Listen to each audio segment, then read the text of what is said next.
The following is a presentation of the Magnitude Sports Network. Here's a breakaway opportunity. Battling and driving a penalty kill. The shot and goal! Battling his way through and backhanding it in is Liam Tamula. And now that's Martinez. Oh, alley-oop to start it off!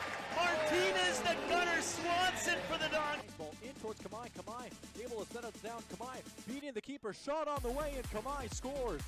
Yellowjackets looking to continue that run here, and a nice kick by Kennedy Pilgrim to keep that volley going. And a block at the net. Kind of the six. Noel drives one into left center field. Hit well and deep, and a diving catch in left center field. A heck of a grab. Jordan Leininger took extra bases away and 2 down.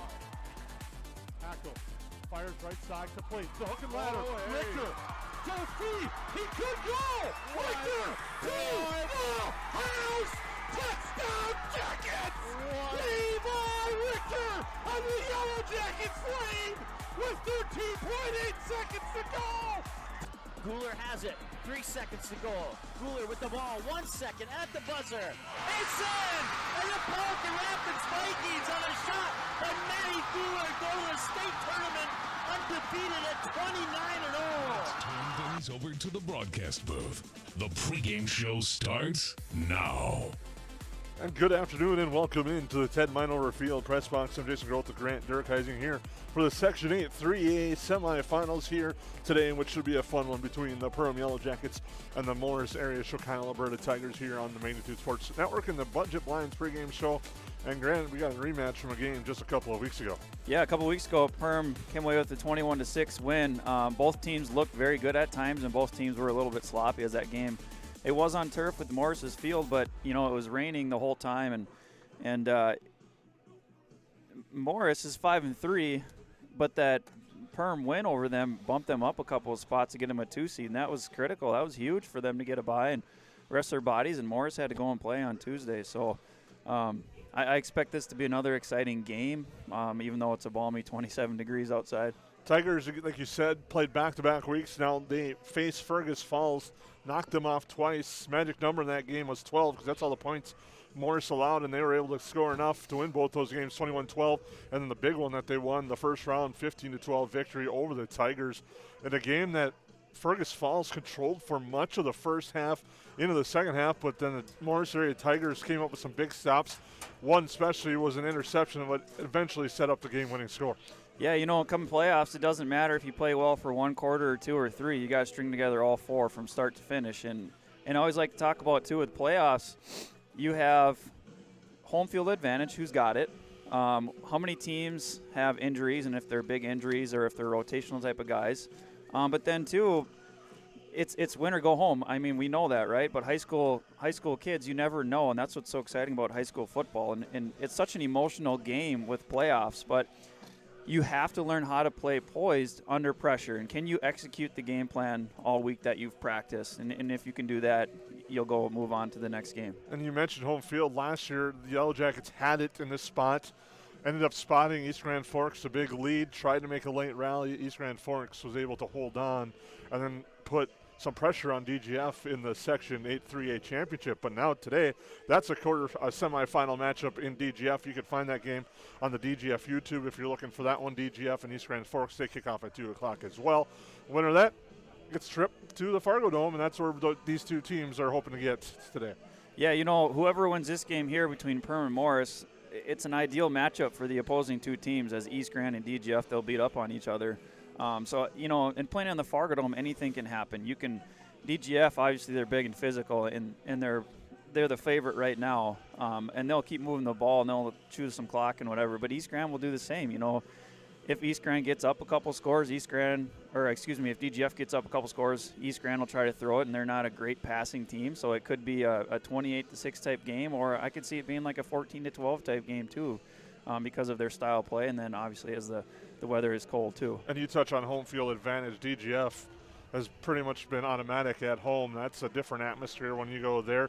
The Yellowjackets found that out last week, suffering a 27-7 loss to DGF to wrap up the regular season. But I think that's a game that both teams felt like it was a lot closer than 27-7. I think the Yellowjackets felt they left some points on the field, and DGF was really off to a slow start. Credit to the play of the Yellowjackets. Yeah, you know, when you go to DGF, they got a huge stands, and it's always loud. It's always rocking. Their announcers getting their student section into the game, and it's intimidating when you're on the opposing sideline as a visiting squad walking in DGF, and you just know DGF's a powerhouse. And in the high school players' minds, it's kind of hard to switch that mindset, too. I mean, you have your elite athletes as seniors and guys who have experience and stuff, and you try to get the other guys to not play scared, but it's different when you go into someone else's house and you know that they're a really, really good football team.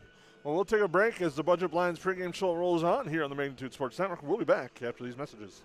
New Horizons Realty is a full-service real estate company who has been helping buyers and sellers in Lakes Country for over 25 years. They understand the local market conditions because they are from here, live here, and have lifelong careers in real estate. Get a free estimate with an experienced, local, laid-back, and friendly agent that's a part of a team you can trust and will go to work for you. Visit permrealestate.com or call 218-346-7767 to speak with Chad and his dedicated team at New Horizons Realty in Perm. Odds are there's an ace right in your neighborhood.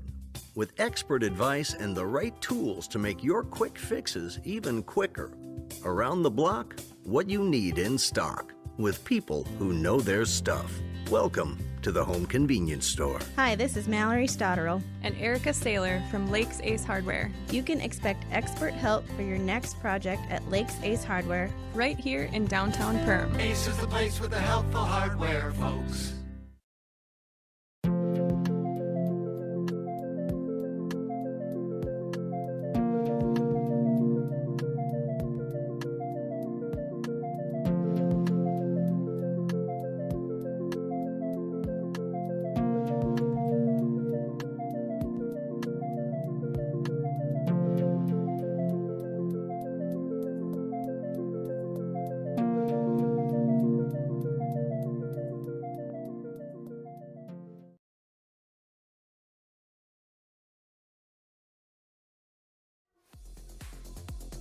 Welcome back to the Ted Minover Field here in Perham on the Budget Blinds pregame show.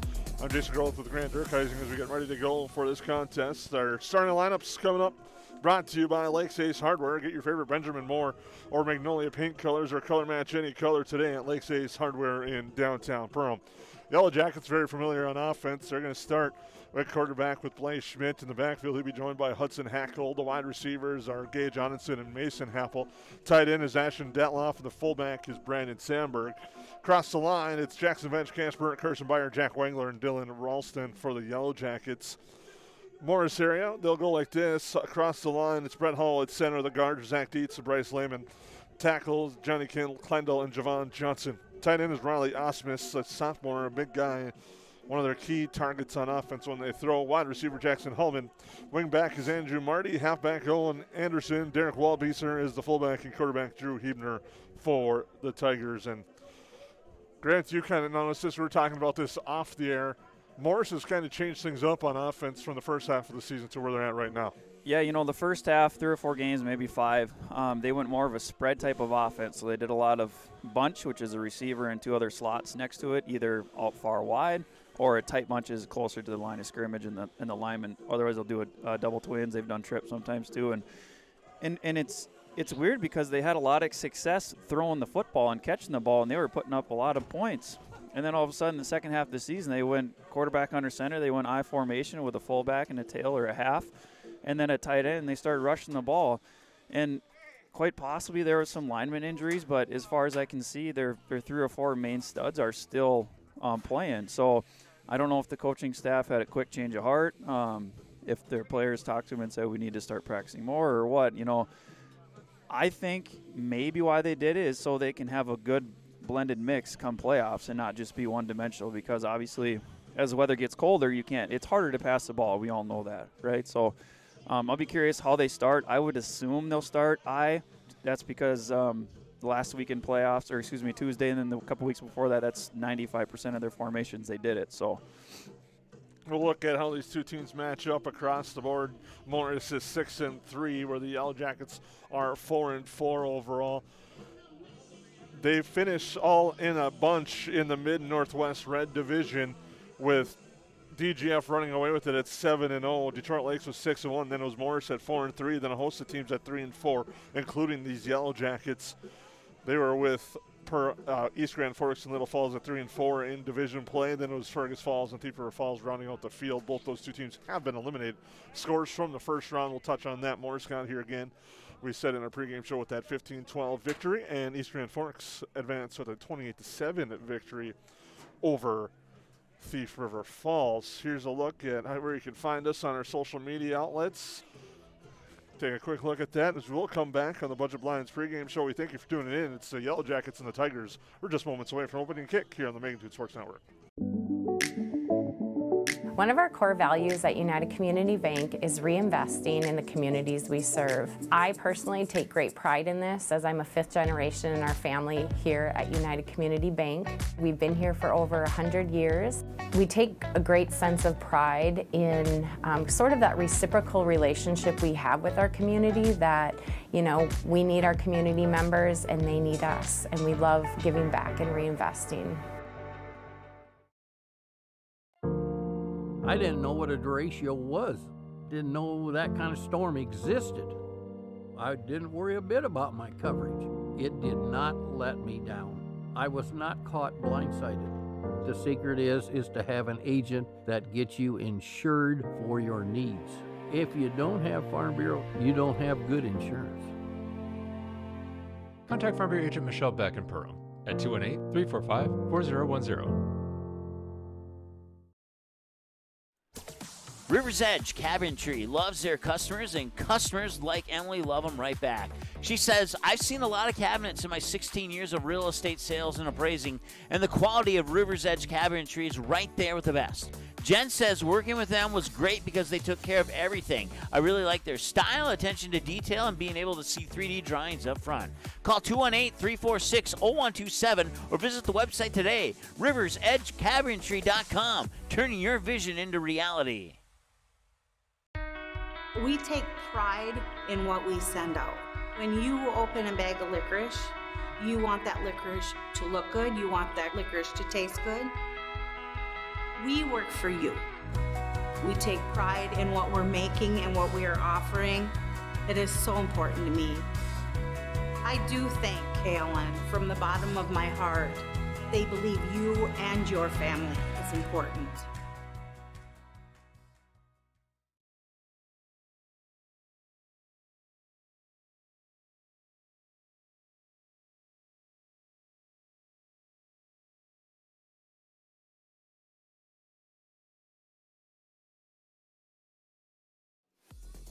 Welcome back to the Budget Blinds pregame show here on the Magnitude Sports Network. I'm Jason Groth with Grant Dirkheisen. We thank you for tuning in. Today's Section 8 3A semifinal contest between the Yellowjackets and the Tigers. Before the break, we talked about the offensive looks from both teams.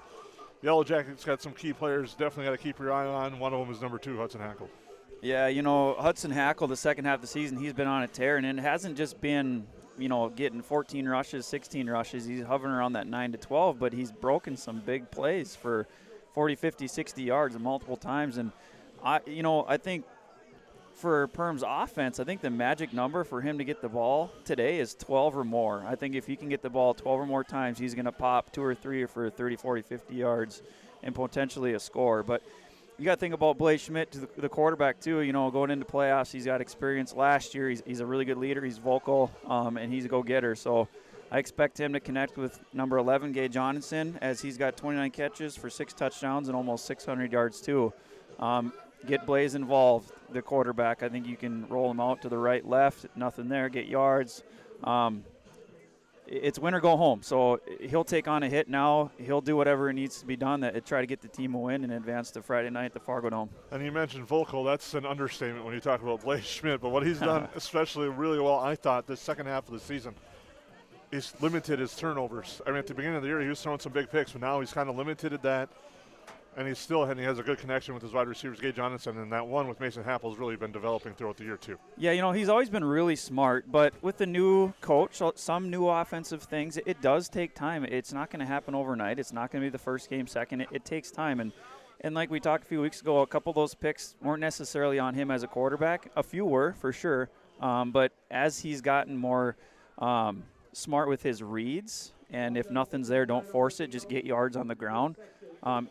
He's done a nice job all season, but primarily the second half of the season of taking the football. And you can kind of see they've gotten some key wins because of that. And you can't just keep turning the ball over from the quarterback, running back, snaps, those types of things. The ball security is very important come playoffs too.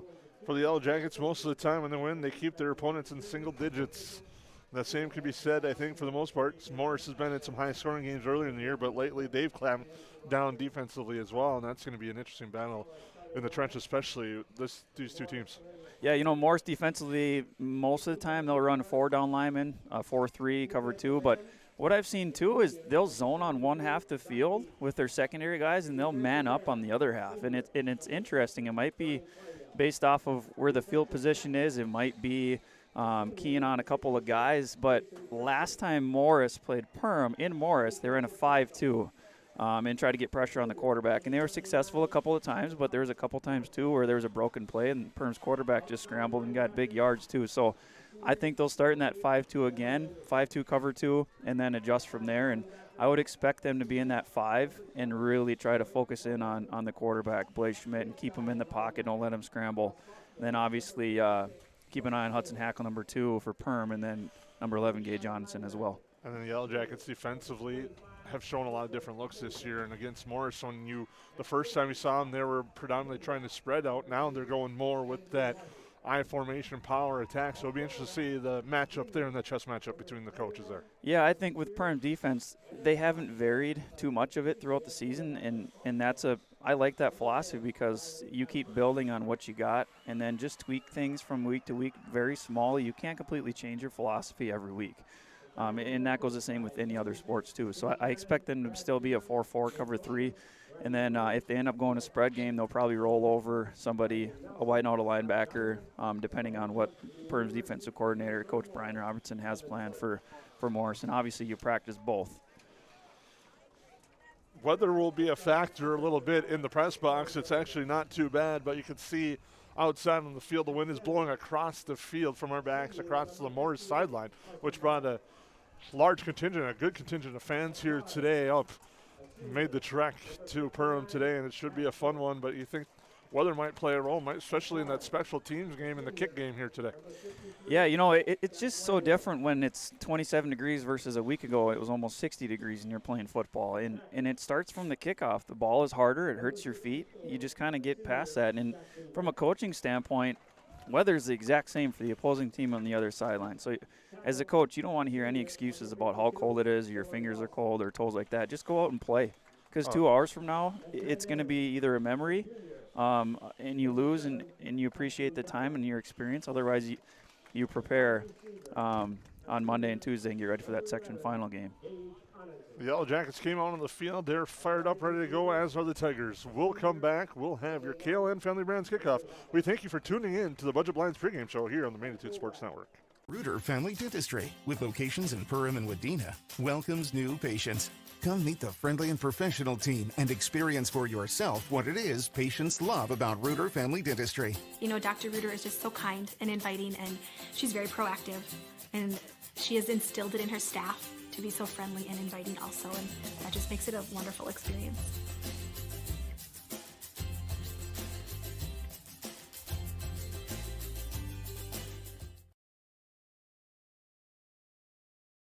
At Nias Family Sales, our experienced mechanics are here to provide exceptional service in a timely manner.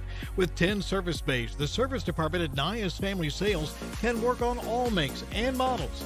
Our experienced mechanics can do everything from oil changes, tire repairs, brake service, engine and transmission repair, and much more. Schedule your vehicle today. Call 218-346-5976 or visit the Nias Family Sales Service Center at 610 East Main Street in Perham.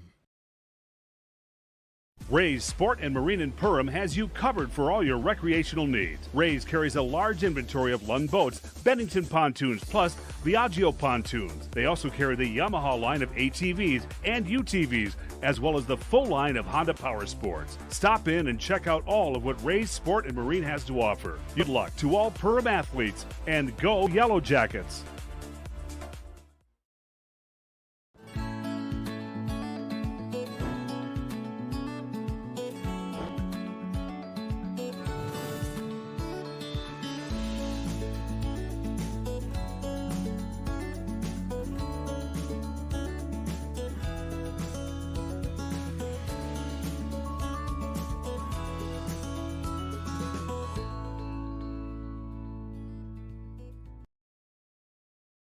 J&L Nutritional Consulting is the area leader in beef, dairy, and seed. J&L has over 20 years of experience, and they use the latest technology in ration balancing software to make sure every part of your feed is utilized. They provide adjustable profit and loss projections, and their seed division makes sure to bring the best seed for your field, no matter the brand. Contact Mike, Joe, and Andrew at J&L Nutritional Consulting, 218-346-7487. Well, welcome back. Getting ready for the Kalen Friendly Brands kickoff, Grant, when we have a chance. Quick keys to the game. Yeah, Perham keys to the game. I think, like we said, Hudson Hackley's got to get at least 12 carries, 13 carries offensively.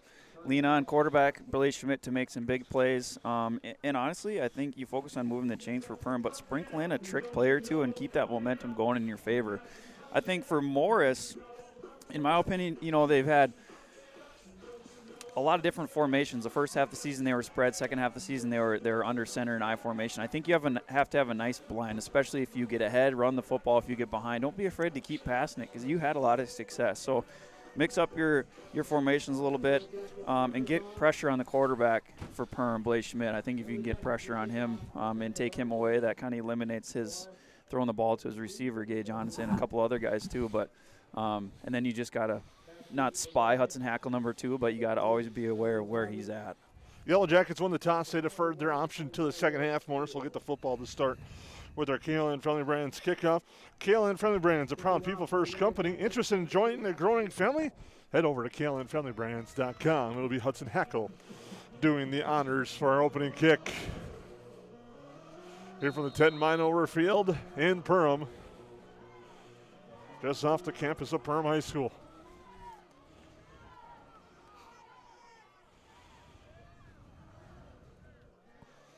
Andrew Marty and Alex Spurd back deep inside their own 5 for the kick from Hackle. Hackle with the boot. It's a short one to the near side. It's going to take a bounce at the 25, gets scooped up on a hop. That's Spurr. He crosses the 30 to the 35 all the way down to the 39 and the 40. A nice return, and Morris fired up on that energized return. They'll get the first look on offense, led by quarterback Drew Hubner. Good return from Morris. A couple of Perham kickoff guys didn't stay in their lanes, and as a result of that, you leave a 5 to 7, possibly even a 10-yard gap of them to get hit the hole and get a couple of extra yards there. And that I formation, tight formation for Morris here at the ball on the left hash, right at the 40 to start the opening possession. It's going to be handoff right side, coming back in the middle. Nice run there, lowering his shoulder. Positive yards was Anderson. Owen Anderson had the big rushing attack for Morris and the game-winning touchdown against Fergus Falls last week. Picks up 5. It'll be 2nd and 5. I-right formation. Perham's in a 5-3, cover 3 it looks like in that first defensive play. Let's see. And handoff, first guy through the fullback, plowing forward on the carry was Mitchell Mosier. Makes it 3rd and short. Mosier had a nice game against the Yellowjackets a couple of weeks ago in that first half. It was kind of quiet in the second half. Yeah, he's a strong kid, number 25, Mitch Mosier, fullback. That's just a quick dive. A lot of times you go man on blocking, or you can do double teams. Just get what you can. Morris comes out with 2 receivers. They're going to hand it off. No, Hubner's going to keep it, pulls it out, gets to the outside, has a first down into Yellowjacket territory on the 46-yard line. Nice fake there, Hubner. Looked like he handed off, but he pulled it out at the last second and went around the edge and got the first down. Yeah, with the fake, too, number 7, that'd be Ashton Detloff for Perham on the edge player on the far side. when it's cold like this, you got to make sure you stay low to the ground, break your feet, and just wrap up low. Don't try to attack high or reach for players when it's cold too. Handoff again, this time left side. Cutting back to the right, slipping up on the turf. Was a strong run by Anderson. It'll be near the first down. It'll be second and short. He looked like he was off the races, slipped up. Schmidt was there also on the tackle. It'll be second and 1. Yeah, I formation again, Jason. You got just a simple lead. Follow your lead blocker, your fullback, number 25, and the only saving grace for Perham on that one was the safety, Blaze Schmidt. So it's kind of the day of that 3 yards in a cloud of dust, just playing for that type of game. There's the handoff again. Anderson, first down, plows forward across the 35, and that's where it'll be finally brought down, and it's first down for the Tigers. They continue to move the ball, just sticking to it on the ground, and they're getting some good yardage. Yeah, Morris is chewing some clock here too. It's already been 3.5 minutes, and they've only gone 20-some yards and moved the chains, but that's all they got to do. I think if you can chew clock against Perham and don't let them get on offense, you're going to be in good standing here. Riley Osmus, the guy we talked about, goes flanked out to the right side, and the near side is Waldbeezer. Fumble on the snap, and diving on it is Mitchell Mosier. That's one of the things Morris couldn't really afford, and now you're falling behind the sticks. So it's going to be 2nd and 13. Yeah, I think for Morris, I don't think you pass it quite here yet. You've been moving the ball so well on the ground. Try to get another 7-8 yards and make it 3rd and 4 or 5, and then do a play action or get number 10 the ball. Riley, sophomore, he's a stud over on that far side. Osman split right. Waldbeezer here on the near side. Handoff is going to go left side. That's Anderson. Cuts it up, gets the yardage back, and then some, and another first down. Owen Anderson just lowering the shoulder, sees the lane well, cuts back right, and then picks up the first down. Yeah, Perham on their heels a little bit. I think, if you're a senior for Perham, you got to ramp up your energy right now. You got to get those front 5 guys motivated, mix it up a little bit, dive at some knees, make a pile in the B gaps. That's primarily where they're going on those leads. Inside or just outside the Ruder Family Dentistry red zone are the Tigers. Hubner keeps. He's got a lot of room to run to the outside. Now cuts up, drives into the end zone, touchdown. 23-yard touchdown run for quarterback Drew Hubner, and the Tigers strike first. Yeah, I'm not really sure what happened defensively for Perham on that edge. The outside linebacker, I couldn't see if he bit on it or if he went inside too much, but clearly a huge gap for him to run and barely gets touched walking in the end zone. That's not a good start for Perham here as they host Morris. Morris has elected to go for 2. Hubner running the option, picks the pitch, tries to run, falls into the end zone, gets it. 2-point conversion for Hubner is good. That's a spread formation, Jason. When you do that out of gun, that's a speed option. So essentially you're attacking the outside linebacker, the most outside guy. And then if he bites on you, you just pitch it to him and tell him to run 2 or 3 yards, get to the pylon. I like the play call on that 2-point conversion speed option. It's not the same thing I under center. It's like we talked about in pregame. I think you got to mix it up a little bit, and because of that, change up the play call too. You get 2 extra points for an 8-0 lead. Morris with an opening statement, going a short field, taking advantage of it, but striking first and leads 8-0 on a drive led by Owen Anderson, eventually capped off on a strong run by Drew Hubner. And just like that, the Tigers have the early lead. Again, we'd like to thank Jim Stiegel checking out the game today, watching in Denver, North Carolina. Hope he's enjoying the broadcast here. As Ronnie Sato will kick it off for the Tigers, who lead 8-0. Interesting, they have the ball on the right hash, but they have 5 and 5 on each side. I don't know. Usually when you see the ball in the hash, you go 4 and 6, but we'll see if they're going to directionally kick it. They might kick it right to the sideline and try to just pin them. Yep, there it is. Kick to the far side. It's going to go out of bounds, and there's the flag.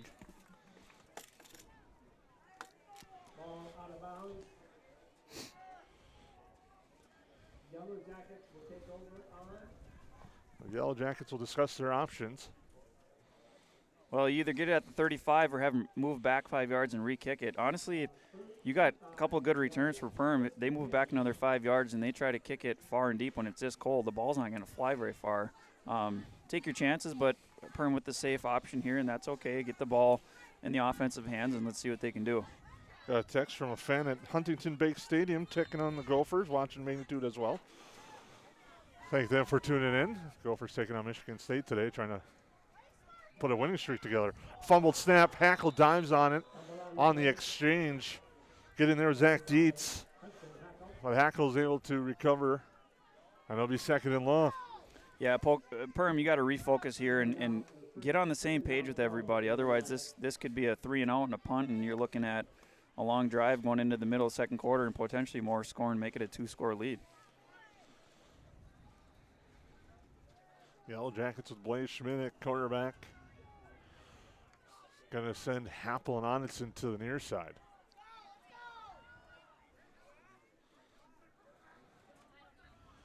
Hackle to the right. Schmidt gets the pass off. It's intercepted. Riley Osmus, and he is gone. Osmus to the house. Morris strikes again. Perfect read. I think Perham was trying to run a bubble there, and quarterback threw it right where he needed to be, but number 10, Riley Osmus, like I said, that kid's a stud. He read it perfectly, and he saw nothing but green grass and the orange pylons in front of him. Good play by Morris defense. Pick 6 for Riley Osmus. Now Riley Sado for the extra points. Snap, spot, the kick is blocked.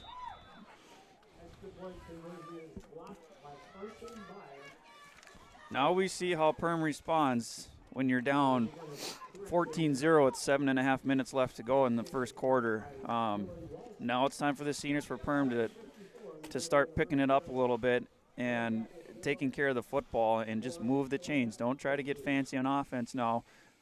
Try to take charge of the field and chain by chain, first down by first down, put up some points here. Well, now it's quarterback play Schmidt to have a short memory as well. And can't let that one build into more. As you talked about, Morris now striking quickly, leading 14-0 with 2 touchdowns in just under a minute.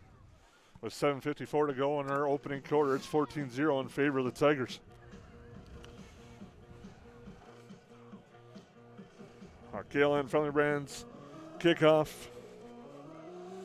Learn how you can build your slice of over $5 million in profit sharing only at KLN Friendly Brands. A job with room to grow. Apply today. Build your tomorrow at KLN Friendly Brands. As Saito will kick it off. Happel and Onitson back deep for this kick. It goes towards Happel. He'll take it at about the 12. Cuts up the middle of the field. Now comes the near side. Gets swarmed under. Cross the 30 at the 33, and that's where the Yellowjackets will set up their second possession of the game. A couple weeks ago, didn't Mason Happel return one for a touchdown at Morris? He did. Yeah. I mean, he's a good reader as far as reading his blocks, and he's fast, too, and he's not afraid to lower his shoulder, kind of like Perham Blaze Schmidt, too. He's a tough kid. The Yellowjackets will come out trailing 14-0 early going. One receiver left, 2 to the right side. Now in the pistol this time. Hackle behind Schmidt. Handoff Hackle, swarmed under, breaks a tackle, now runs in to the man Jackson Hullman, who brings him down for the tackle.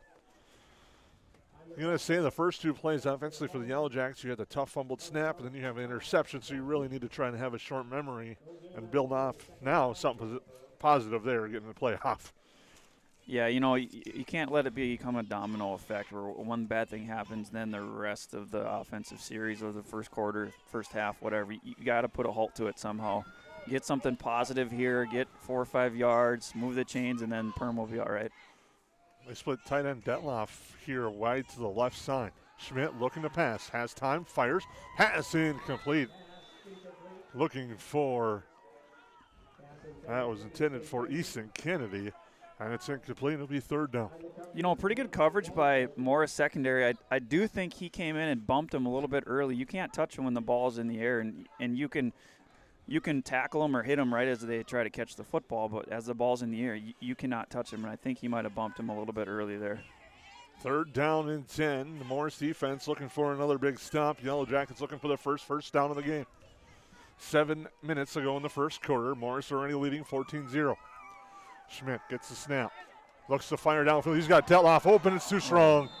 He had Detloff wide open along the near sideline, but it's too strong, and it's incomplete, and it'll be fourth down. Yeah, Perham quarterback Blaze Schmidt, wide open ball. He wishes he would have had that one back and rewind it again and try it again. He's saying, my bad. He knows that's on him. But, you know, when it's cold like this, too, you don't expect to make perfect throws like you do in the first half of the season when it's warm. Back deep will be Andrew Marty. Schmidt to punt. It's a low-line drive kick. Drives down at the 44, but takes a Yellow Jacket roll inside the 30 to the 29. It'll be 1st and 10 for the Tigers, leading 14-0 with 6:48 to go in the first quarter on the Magnitude Sports Network. Thank all our sponsors. Make sure to stay tuned for our Go Wild halftime show presented by Frontier Airlines. Visit flyfrontier.com today to learn about the Go Wild Pass and lock in one-way flights in and out of both Fargo and Minneapolis for as low as $15. Also like to thank Great Clips. Download the Great Clips app from the App Store to find the location nearest you today.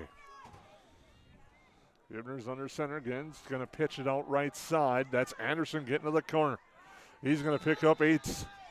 A strong run again, Anderson. The pitch allows him on that option to get to the corner quicker, and he did that and cut up field, and it's now 2nd and short after Ty Rooney makes the tackle. Yeah, I formation, fake to the fullback, and then ride it, and then pitch it to your tail or your half and let him find grass on the right side of the hash. 2nd and short. Huebner looks over the Yellow Jacket front.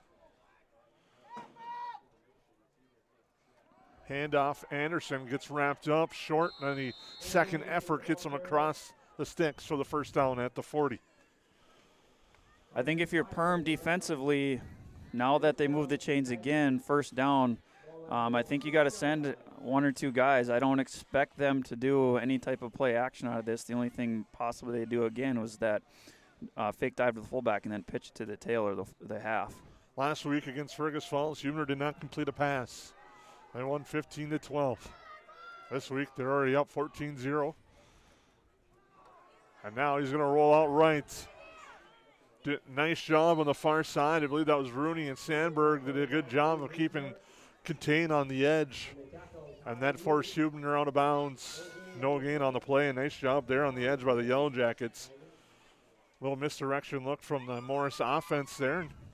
Huebner just able to get back to the line of scrimmage. Yeah, when you're in a 5-3 defense at 53, your edge guys, your outside, or your defensive end, you have to make sure you still have contained responsibilities because you only have 3 linebackers in the middle versus a 4-4 where you can widen out and you have that outside linebackers in the space. Huebner under center. Handoff. Anderson ran into the initial block, now breaks a tackle, and he's along the near sideline. 1 man to beat, and he gets held up and driven out of bounds at the 20. On a big run there by Owen Anderson. Chews up some yards, gets outside the 20, and it'll be 1st and 10 for the Tigers.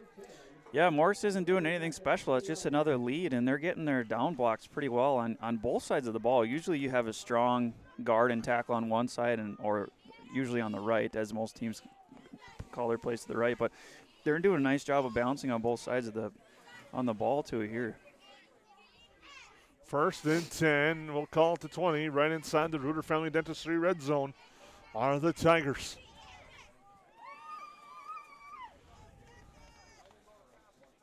Huebner. Handoff. This time the ball carries Waldbeezer. But the Yellow Jackets, good pursuit there. Rooney, one of the guys in on the tackle. So Waldbeezer gets nothing, and Dylan Ralston in on the tackle as well. Some of the Yellow Jacket fans getting a little restless right now as they're trailing 14-0 in the first quarter. With 5 minutes ago, Tigers in the lead. Huebner keeps. Now pitches it outside to the outside man. There's a flag down. The outside carrier was Waldbeezer. From our angle, Jason, I couldn't tell if he pitched that backwards or if it was a forward lateral, but I think you got, was that a holding call? Yeah, holding on the edge there. I was going to say he held him and he turned his back. That kind of allowed Waldbeezer to get that extra yardage, and the hold backs it up. One of the few mistakes you could say the Tigers have made. It backs them up. It's going to be second down and 13 outside the Reuter Family Dentistry red zone at the 23-yard line.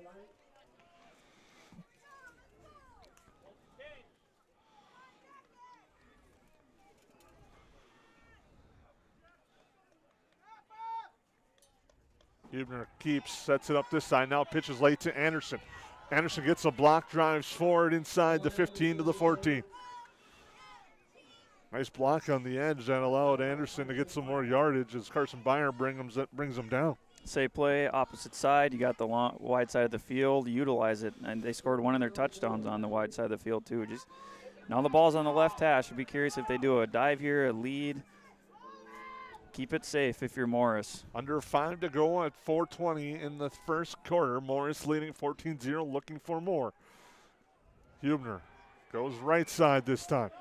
Spins and now gets swarmed under, but he's going to have a first down inside the 10. Huebner on the carry. It's first and goal for the Tigers. Same play, third time in a row, wide side of the field. It may not be a bad idea to call a timeout here and talk about your specific coverages on that play. What's your job? Stick to your job.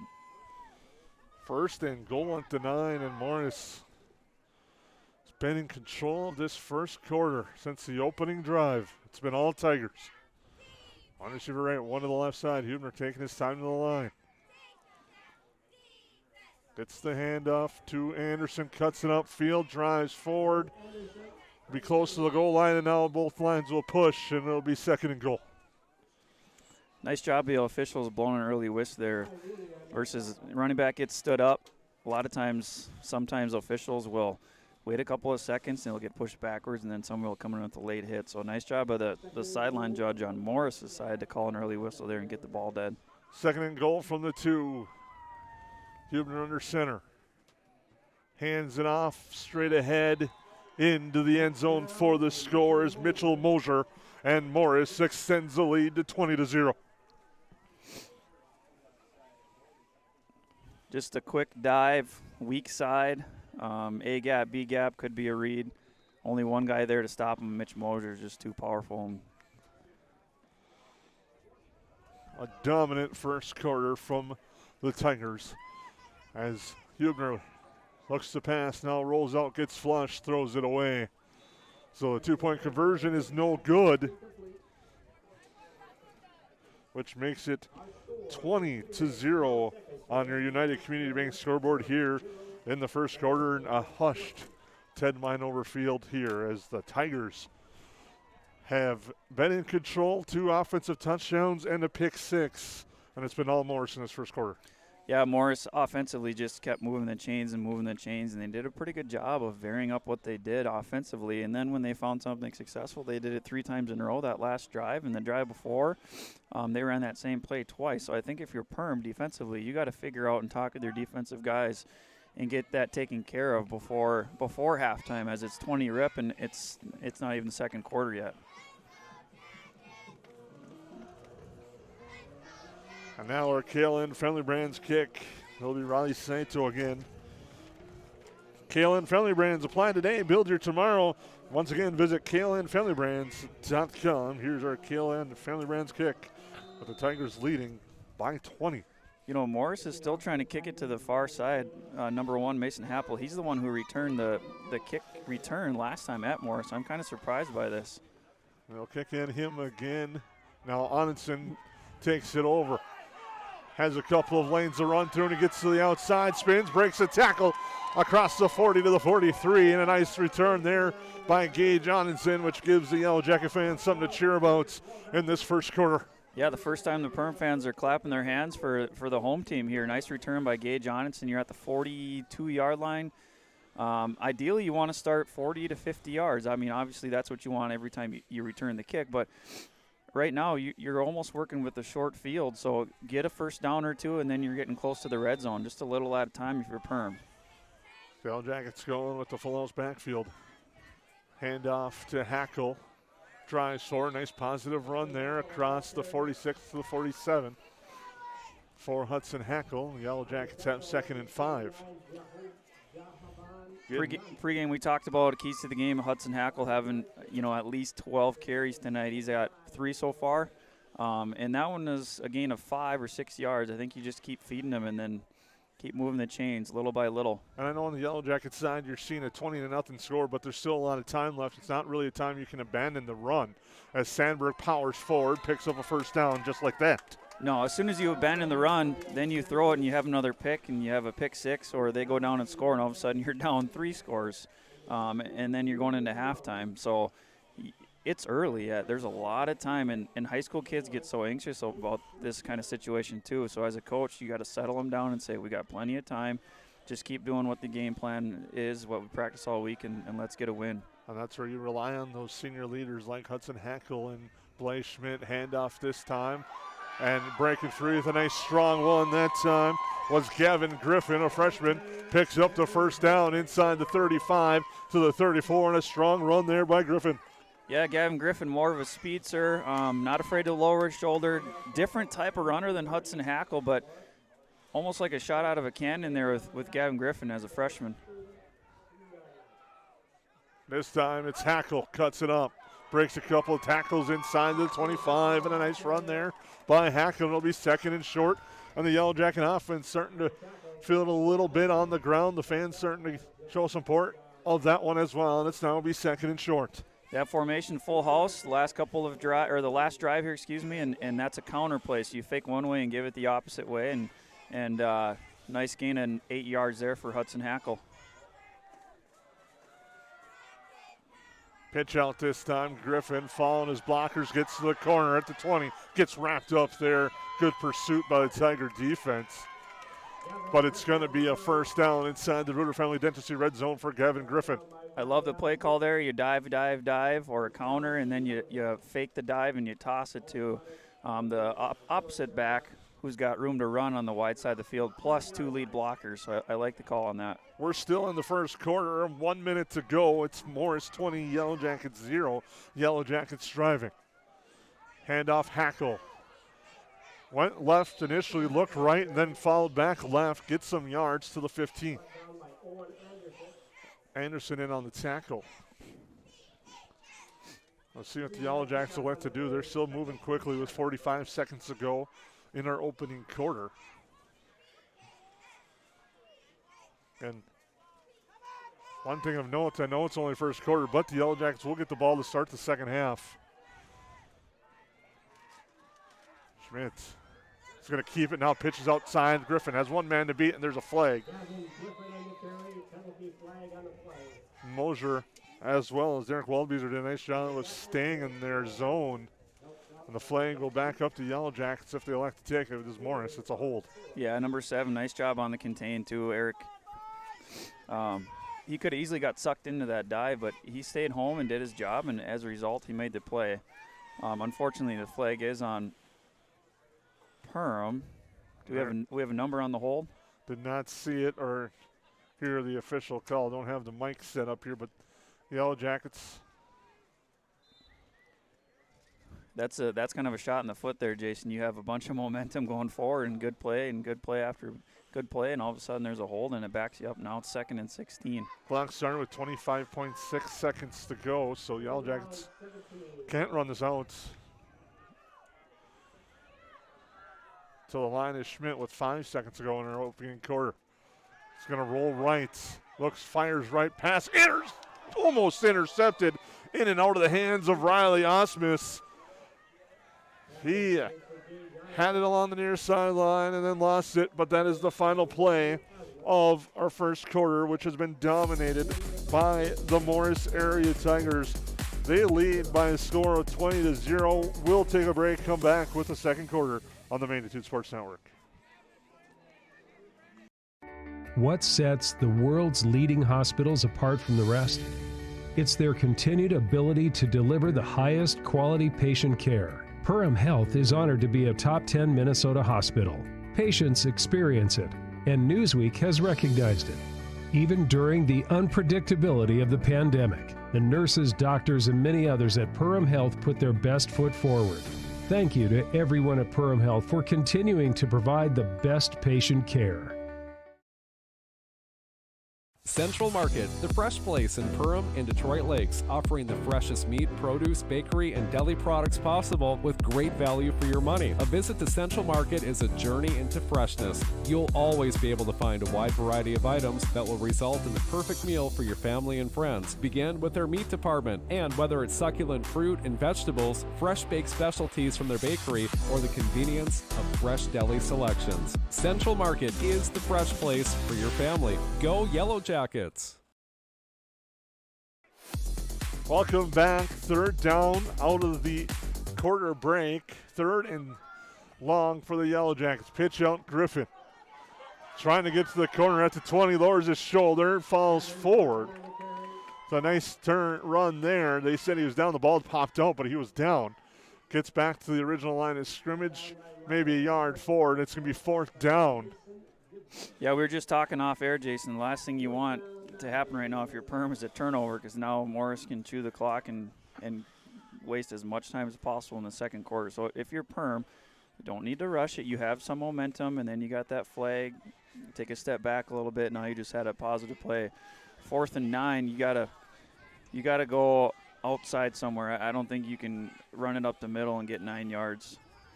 Schmidt's under center. 3 backs again behind him. They're setting up a screen to Hackle. Sniffed out nicely on a big tackle there by John Klindel. And he saves what could have been a touchdown. Mm-hmm. Yeah, I think the one word right now for Morris defense is discipline. They're doing what they're supposed to do. They're doing what they've been coached to do this week. And Perm likes to run a screen to their fullback, and they've shown that multiple times. I don't know if they've shown it at the full house backfield, but that time, obviously, the coaches might have been saying, watch the screen, watch a roll out to the right as the quarterback. So a nice job by Morris defense. Hubner under center. And they hand it off again. Anderson gets stood up, and Hackle brings him down. Nice job up front. I believe it was Dylan Ralston was one of the first ones there to stand him up. And then Hackle finished it off for a loss on the play. This is one of those times, the spots, too, you think you get the first guy to wrap him up and the second, third guy come and punch the ball out. I was literally just going to say that, Jason. When you stand someone up like that, the second guy come in, and with the tough fist, you try to punch the ball out or strip it, get 2 hands on the ball and rip it. Hubner under center. Gets the line to jump. And encroachment on the Yellowjackets. We'll move them up 5. Yeah, we just talked about how Morris defense is so disciplined. Right now, Perm defense is kind of the opposite so far. Just look at their body language. They're kind of standing there. They had some momentum. They had some excitement, and now they're flat-footed. So you need a big play here. You need a guy to stand them up, get a strip, a quick punt, something. Hubner, handoff again. Anderson left edge. The Yellowjacket line stood up well there as he gets across the 20. And that was Anderson again. You talk about the body language. You could see it. Morris gets that opening touchdown, and then the pick 6. And just now the fans even across the far side, I don't know if you really could see them when you get a chance. Most of them are up on their feet, might because it's cold and the wind's blowing in their face too, but the energy that they get from a pick 6 and 2 offensive touchdowns has really lit up that side of the field. 3rd down. Hubner looking for a place to run. Breaks a tackle or 2, now falls forward. He's going to be short. Morris fans are pointing like they got it, but I think Hubner's going to be short, depending on the spot. Last week I was 0 for 3 on these, so we'll see if I can continue that trend. We talked about in pregame how, football is such an emotional game, and you have to play with emotion, but at the same time you have to be able to harness that emotion and stay poised. But when you have huge momentum swings like a pick 6 or a score on the first drive, that is so critical going into the first half and the second half. 4th down and 1. Hubner to the outside gets the first down on what was, a very gutsy call by head coach Kevin Pope, but he wants to send that message right there, and Hubner gets the first down. Yeah, if I'm Morris, I do the same thing. You're up by, 20-0 right now. You're up by 20 points. Get the first down and try to keep chewing clock, but that's a quarterback sneak. Usually that's run right up the middle, but he chose to run outside a little bit, and all you need is a couple of yards, and you got it. My counter to say on that, though, there's a stop. If the Yellowjackets make that stop, it's one of those game-changing type plays. But Hubner, and that's showing confidence in his quarterback, the junior. He'll hand it off. That's Anderson again. Crosses the 30 with the run on the left side. Yeah, absolutely. You know, when you talk about that counter, too, you get to stop. Now they punt it. Morris has a pretty good punter, but you still have the ball if you're Perm on offense for 8.5 minutes and you try to get a score or two. But that first down, now they're chewing up another 2.5, 3 minutes. And you can see how they're sitting in the huddle. They're not necessarily watching the back judge and waiting for his hand to go up and call a play, but they're taking their sweet time for sure, which is smart. Hubner hands it off. Mosier this time gets stood up. A couple of guys come in late. It's going to be 3rd and short. Again, what Morris has been doing today for the most part, they're staying ahead of the chains. 3rd and manageable has been a key. Yeah, a lot of third downs, they've only had it be a yard or 2 or 3 away, and that's a manageable part. When you get to 3rd and 5 or 7, then you got to think about, yeah, we could run a lead, but we might have to do a toss or we might have to do some type of play action. Then that gets risky, too, for interceptions and fumbling and things like that. So Morris, now they're at 3rd and 2. Let's see what they do here, if it's a quick dive or a simple lead, or if that quarterback keeps it and boots opposite like we saw a lot in the first couple drives. Hubner will hand it off. Anderson right into the pile, but it pushes forward. Now the Yellowjackets trying to push back. The initial spot looks like it's a first down. Yeah, quarterback hands it off to the second man. That's just a simple lead. You got the fullback lead blocking for him, and like I said, you only need a couple yards and keep the chains moving. You know, if I'm Perm, I might think about taking a timeout here and gather yourself before the ball gets to midfield and you're looking at 4.5 minutes left until half. You do get the ball at half, fortunately, if you're Perm, but you got to stop the bleeding somehow right now if you're Perm. And Morris, you want to just keep it going through the clock. What's coming up? Who's going to make the big play for the Jacket defense as it's 1st and 10. Hubner, handoff again. 3 yards in a cloud of dust. That's been the perfect recipe for the Tigers. Anderson picks up 4 on that one. And that's kind of typical of Minnesota football in the fall, winter months. Keeping it to the ground, control the clock, and when you have a 20-point lead, you can do that. Yeah, it's making Morris coaches look really smart switching to the under center and I formation the second half of the season, because it's paying off for them right now so far in this game, and through a quarter and a half. 3 touchdowns, 2 on the ground, 1 a pick 6, and that's what Morris has, a 20-0 lead. Handoffs. No, Hubner keeps, and a nice fake across the 50 now, gets hit down at the 42. As Blaine Schmidt on the tackle. But another big run by Hubner. Did a good job on the fake, pulls it out, runs around the edge, gets the first down to the 41. Yeah, so Perham adjusted to a 4-4, tried to take away that quarterback keep on the outside. But, outside linebacker for Perham kind of got frozen in time. As the quarterback was running at him, he didn't know if he should take pitch or the quarterback. And maybe he knew he was just a second late to decide. But, again, knowing your responsibilities on that play is crucial. Hubner on the pitch to the outside, getting in. It's Waldbeezer. Gets to the corner, breaks the tackle on the diving tackle attempt by Onenson. It drives him out of bounds. Waldbeezer gets to the 35. I mean, you don't want to say something could be a dagger, but a score here could be that. The way the Tigers have controlled the clock and the line of scrimmage today in this contest. Yeah, I think for sure you never want to see the home team, the 2 seed, go down in the second half by 4 scores, but I agree, Jason. If they score here, you're looking at a very tough uphill battle. Hubner under center. Handoff, stood up. Nice tackle there. Karsten Byer. Anderson didn't have much there, and Byer stands him up at the line of scrimmage. It's a big 3rd down here. And likely it is 2-down territory. We saw it was 2-down territory for the Tigers back at their own 25. You know they're going to go for it here. In this situation, this is a big 3rd down for the Yellowjackets. Clock at 5 minutes here in the second quarter, with the Tigers leading 20-0.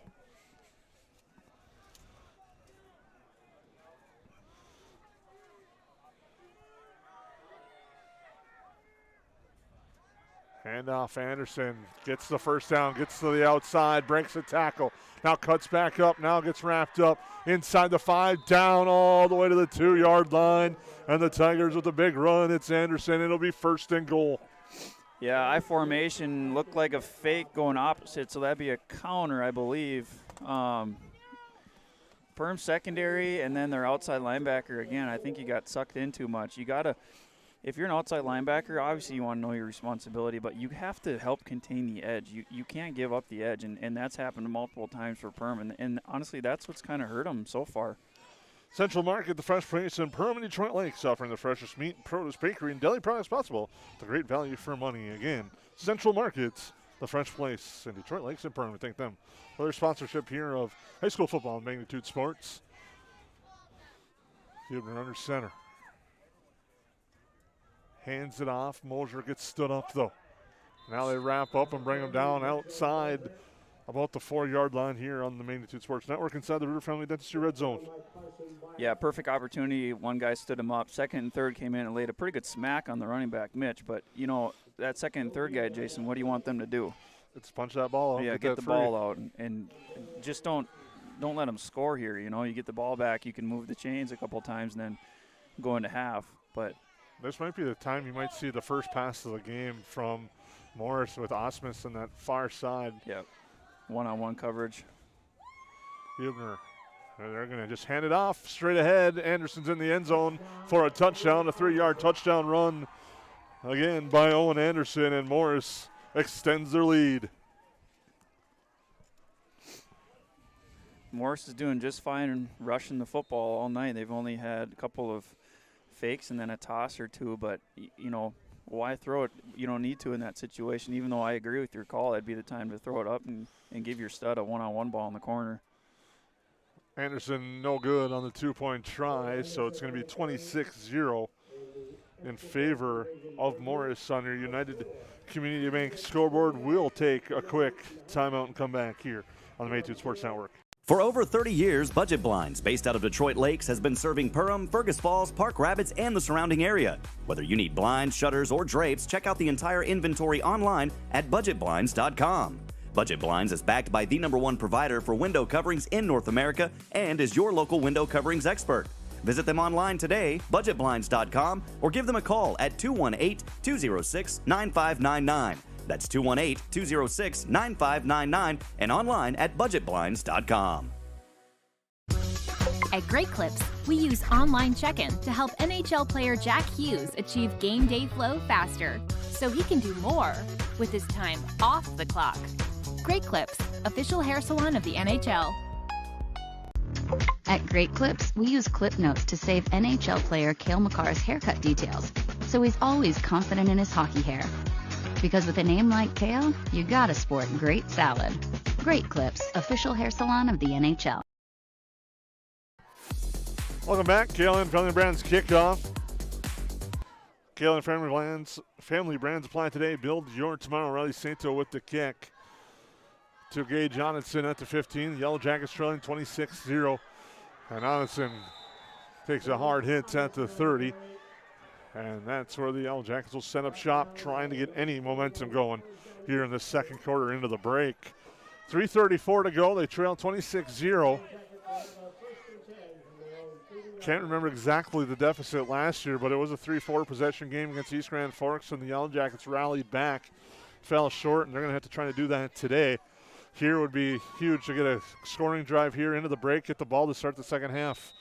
The Yellowjackets this time will now go with 3 receivers to the right side for Schmidt. Spins the football, now steps up. Looking for somewhere to go. Pressure comes late. He's picked. Derek Waldbeezer with the interception. And it's not going the Yellowjackets' way today on another interception. This time it's Derek Waldbeezer. And that's the second interception of the game for the Tiger defense. Yeah, no, in that play, if you're a quarterback, obviously he saw a man open, but I think it was a little bit late, a second or two late. In that situation, you feel like you got pressure coming behind you from the right. He's lucky he didn't go back to throw in that DN, hit his hand. But, you know, just throw that ball away. Give yourself a chance. Huebner and the Tigers set up shop in Yellow Jacket territory. Handoff Mosier. The ball comes out, and the Yellow Jackets recover. Now do something with it if you're Perm. Make a play here. Get some momentum going into the half. Jackson Vench recovers the fumble. Turnover battles now 2-1, but a big one there. The Yellow Jackets really needed a big play there, and they got it there. Now the Yellow Jacket offense again with that opportunity, but like you said, got to take advantage of this turnover. Yeah, you don't want it to be a roller coaster where you have momentum and then it's a turnover, momentum, and then you got to punt it. Let's see what Perm can do here with a couple minutes going into half. Three shooters right, one left. Handoff Hackle this time. Gets stood up. Gets to the 44, the 45. It'll be second down with the clock ticking at 3:10 to go in our opening quarter. That's a tough thing. Your quarterback's throwing 2 picks. One went the other way. Might be one of those I know you want to get the ground going, but you might need to score quickly too, and also try to get a pass to get your quarterback some confidence. A short pass to get him some confidence going in. Yeah, and the way you do that is you roll them out wide side of the field and have multiple guys at different levels too. Then you got some options. Schmidt, there it is, rolls out right. Gets a block from Hackle, still looking. Now he's going to pull it down, fires far side, just throws it away. Yep. Good coverage downfield. This is, quarterback Blake Schmidt, he's been a really good quarterback last year and this year too, and he's had some mistakes, yes, but every high school kid does, right? So I think the previous possession, he threw it into double coverage, threw a little bit short, threw it late, but he's learning. That's the kind of play right there where he didn't see anything on the ground, he couldn't get a couple yards, the receiver was covered, and he just threw it out of bounds. Third down and 7 at the 45 for the Yellow Jackets. 2 receivers near, 1 to the far. Schmidt looks things over, takes 3 steps, fires far side. Looking for his man on, it's in too far. Good coverage on the play there by Riley Osmus as well. But it's incomplete. Just a bit too far, but a good throw. Osmus was there and good coverage as well. Yeah, great route, good throw. They say every single sport is a game of inches, right? At some point, inches really matter, and those inches add up to feet, and the feet add up to different scores, and that was only a matter of 4 inches off, and he would have caught that, and Perm would have been right inside the red zone. Yellow Jackets in punt formation. Quarterback Blake Schmidt is the punter for the Yellow Jackets. High snap, and he gets it away. Stepped up and cuts, and now some room on the near side for the return man, Andrew Martin. Takes a hit out of bounds.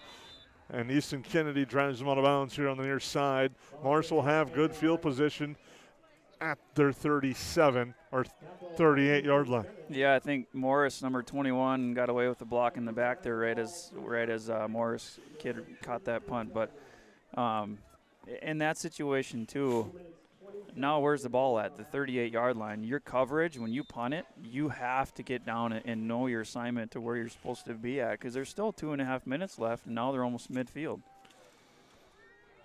Big play here, big drive here. Hubner keeps.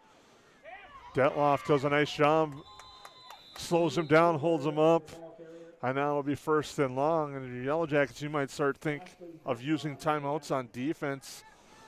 Now it's possessions and the clock are your enemy. As it's 2nd and 11.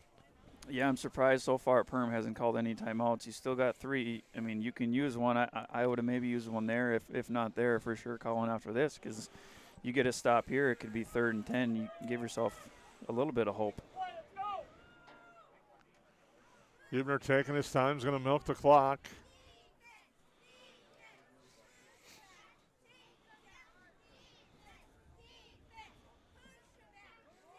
Hands it off. Anderson first down and then some across midfield. Gets wrapped up on a tackle there by Tate Zacharias, and it's going to be 1st and 10. And Gavin Griffin in on there as well.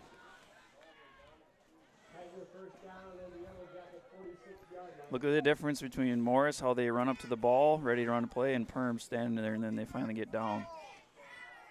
Hubner keeps, now has the option. He's going to cut up across the 40 to the 41, and now Morris is going to use their timeouts as they're looking for another score with 1:13 to go We'll take a quick timeout. Morris in control, 26-0, and driving on the United Community Bank scoreboard on the Magnitude Sports Network. I have 3 amazing kids, and it can be a bit complicated. All right, you guys, you ready? But there's nothing else like it in the world. Bye, honey. Traveling with kids is on another level. Yay, let's go. I appreciate all the extra help I can get when we fly. Hi, how can I help? I'm honored to get every passenger to their destination.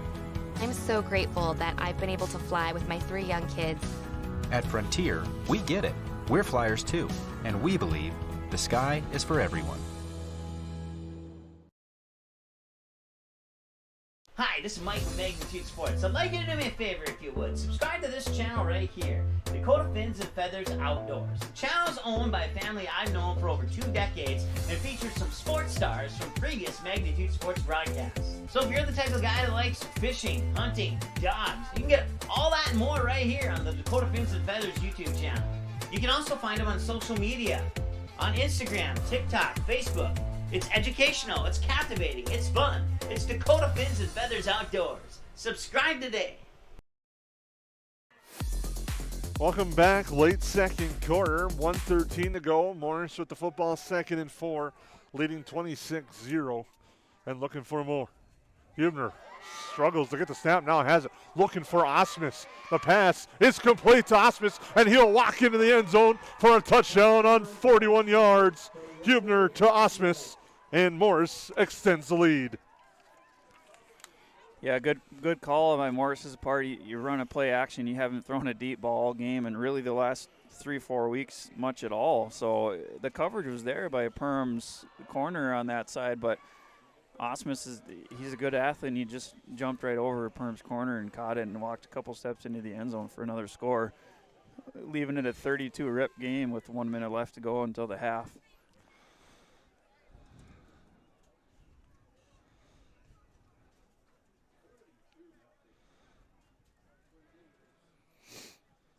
The extra point to come. Hubner rolls out. Has a man wide open now. This time goes to the near side for Waldbeezer. It's incomplete.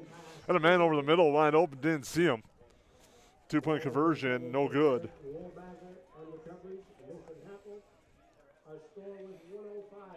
Well, if you'd have told me it would have been 32-0 at half, I'd have said you're nuts.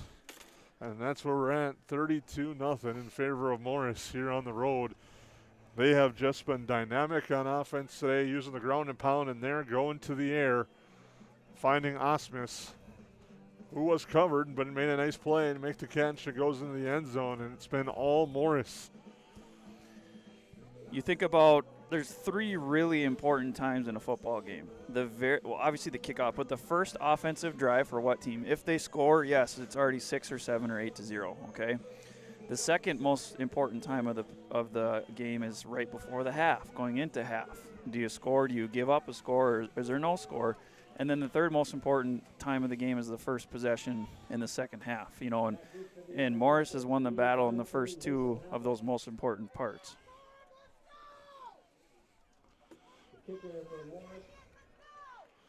Your KLN Family Brands kickoff coming up from Riley Sato. KLN Family Brands. It's fresh, it's fun, it's informative. Check out KLN Family Brands' new interactive website, klnfamilybrands.com.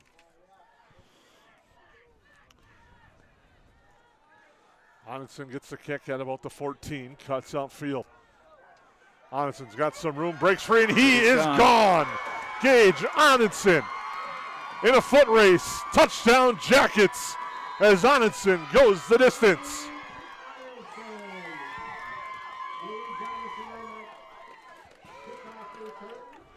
Good blocking by Perham's kick return squad. He had a pretty good gap to run through there, and I guess I was wrong on that 3 most important parts of the game is whoever scores right before half, or do you get scored on. So Perham puts up 6 points now with 53 seconds left to go, make it 32-6 before they go for a PAT or go for 2 here. So nice job by Perham's kick return squad.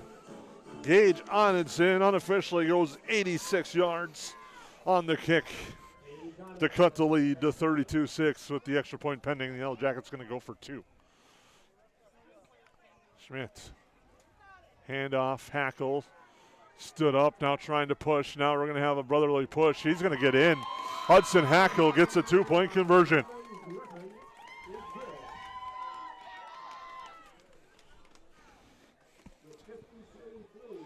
So Well, 2-point good for the Yellowjackets, makes it 32-8.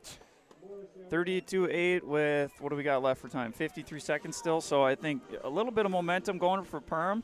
Obviously, they get the ball at the half, too, so I think if you're Perham, I don't know if you necessarily want to kick this one deep, give them a chance to get their blocks. I would personally squib it on the ground and squib it on a hash or on a number and get the clock rolling and get your coverage down as fast as possible so Morris doesn't get the ball at midfield.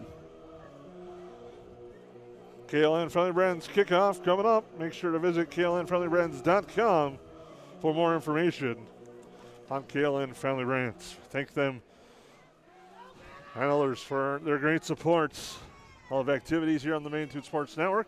Also like to thank Raysport Marine, Waterfront Recreational, Perham Health, New Horizons Realty, Perham Chamber of Commerce, Farm Bureau Financial Services, Lakes Area Co-op, Hanson's Plumbing and Heating, Central Market, Nice Family Sales, Lakes Ace Hardware, EOT Insurance, KLN Family Brands, United Community Bank, Rooter Family Dentistry, and J&L Nutrition, The Backyard. For their support here of high school athletics on Magnitude Sports Network. The winner of this will play in the Section 8 3A Championship on Friday nights at the Fargo Dome. Hackle boots us one away. It's Spear with it, excuse me. Alexander Spear cuts upfield, gets stood up and brought down at the 30. And you can see there's a little bit of energy now on the Yellow Jacket sideline after the kick return by Gage Johnson. Now the Yellow Jackets are hoping that energy from the special teams play can carry over to the defense. Yeah, good coverage by Perham's kickoff team. They elected to kick it deep, and they had nice coverage, and two guys swarmed the football, and then now Morris gets the ball at the 31-yard line with about 45 seconds left to go. They have 2 timeouts. The Yellow Jackets have all 3.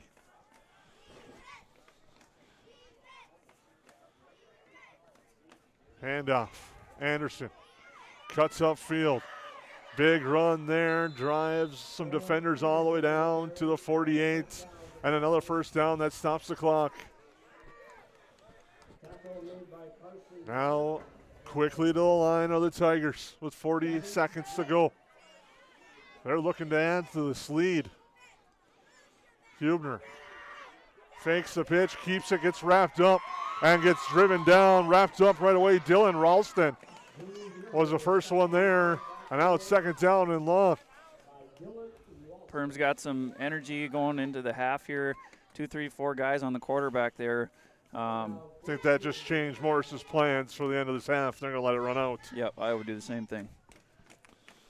Yellow Jackets with some momentum, but still trail 32-8 after a big first half by the Tigers. Stay tuned. We'll have the Go Wild halftime show brought to you by Frontier Airlines coming up. We'll take a break. It's Morris 32, Perham 8 at the half. Hi, this is Mike from Magnitude Sports. I'd like you to do me a favor if you would. Subscribe to this channel right here, Dakota Fins and Feathers Outdoors. The channel is owned by a family I've known for over 2 decades and features some sports stars from previous Magnitude Sports broadcasts. So if you're the type of guy that likes fishing, hunting, dogs, you can get all that and more right here on the Dakota Fins and Feathers YouTube channel. You can also find them on social media, on Instagram, TikTok, Facebook. It's educational, it's captivating, it's fun. It's Dakota Fins and Feathers Outdoors. Subscribe today. I have 3 amazing kids, and it can be a bit complicated. All right, you guys, you ready? But there's nothing else like it in the world. Bye, honey. Traveling with kids is on another level. Yay, let's go. I appreciate all the extra help I can get when we fly. Hi, how can I help? I'm honored to get every passenger to their destination. I'm so grateful that I've been able to fly with my 3 young kids. At Frontier, we get it. We're flyers too, and we believe the sky is for everyone.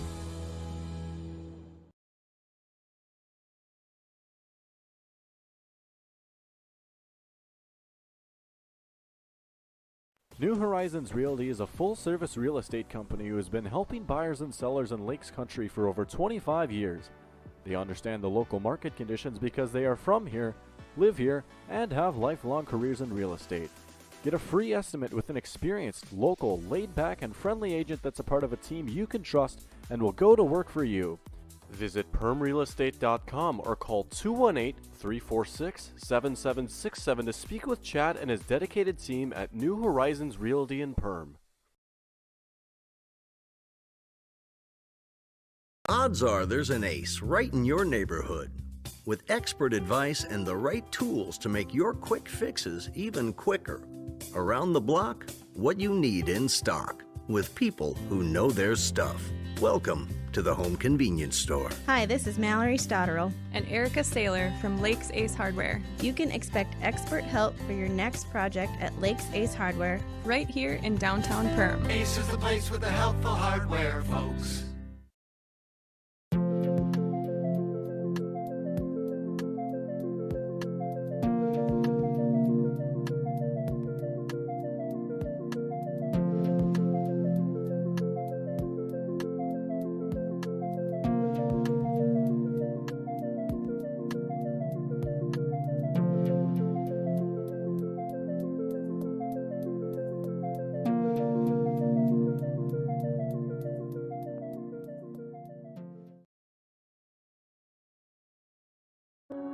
There is a voice inside of you. Do you hear it? An ember burning deep within, calling you to gather your tribe, beckoning you deep into the wild, and instilling in you the courage of 10 Wolverines. You know that voice. Yep, it's me, your inner otter, and I want you to visit findyourinnerotter.com to explore all that Ottertail Lakes Country, Minnesota has in store for you. See you soon.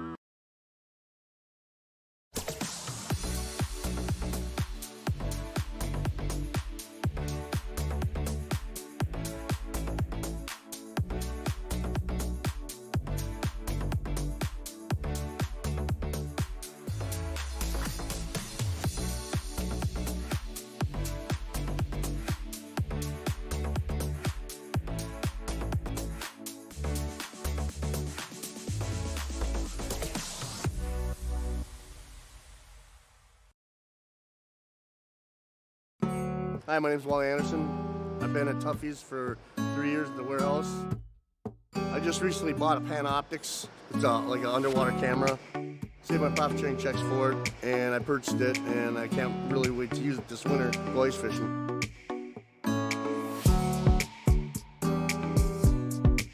KLM's got a better health insurance. Their profit sharing checks, it's a huge difference. It's bar none by far the best company to come work for.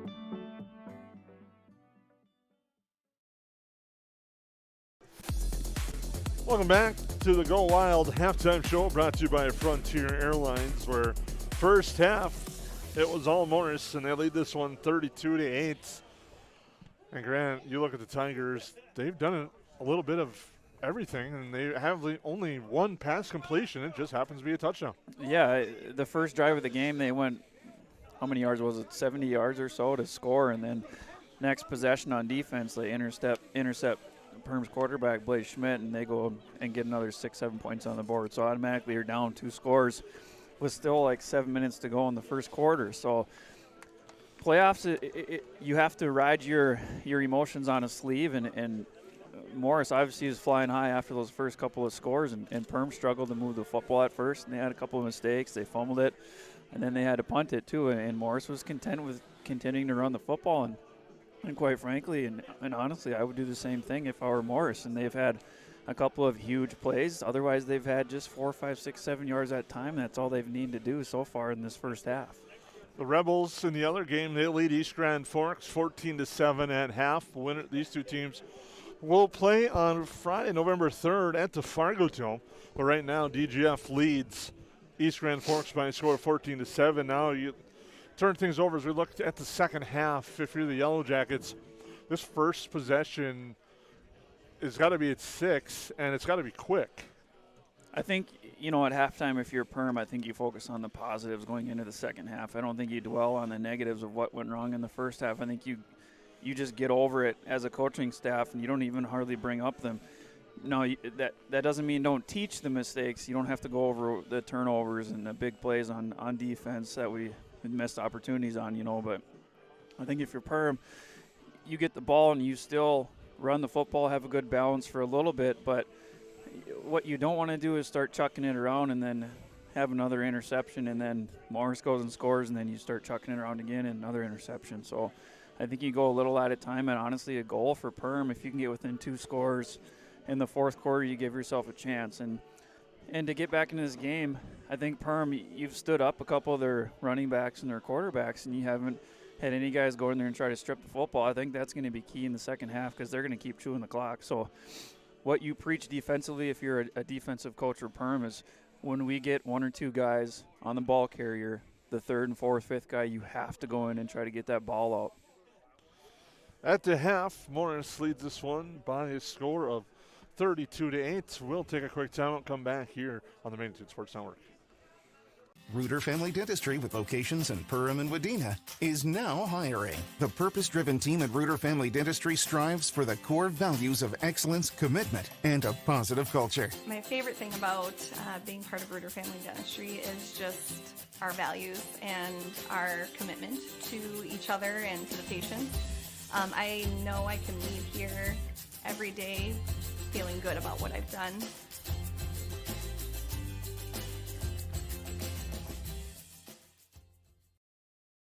At Nias Family Sales, our experienced mechanics are here to provide exceptional service in a timely manner. With 10 service bays, the service department at Nias Family Sales can work on all makes and models. Our experienced mechanics can do everything from oil changes, tire repairs, brake service, engine and transmission repair, and much more. Schedule your vehicle today. Call 218-346-5976 or visit the Nias Family Sales Service Center at 610 East Main Street in Perham. Ray's Sport and Marine in Perham has you covered for all your recreational needs. Ray's carries a large inventory of Lund boats, Bennington pontoons, plus Viaggio pontoons. They also carry the Yamaha line of ATVs and UTVs, as well as the full line of Honda Power Sports. Stop in and check out all of what Ray's Sport and Marine has to offer. Good luck to all Perham athletes, and go Yellowjackets!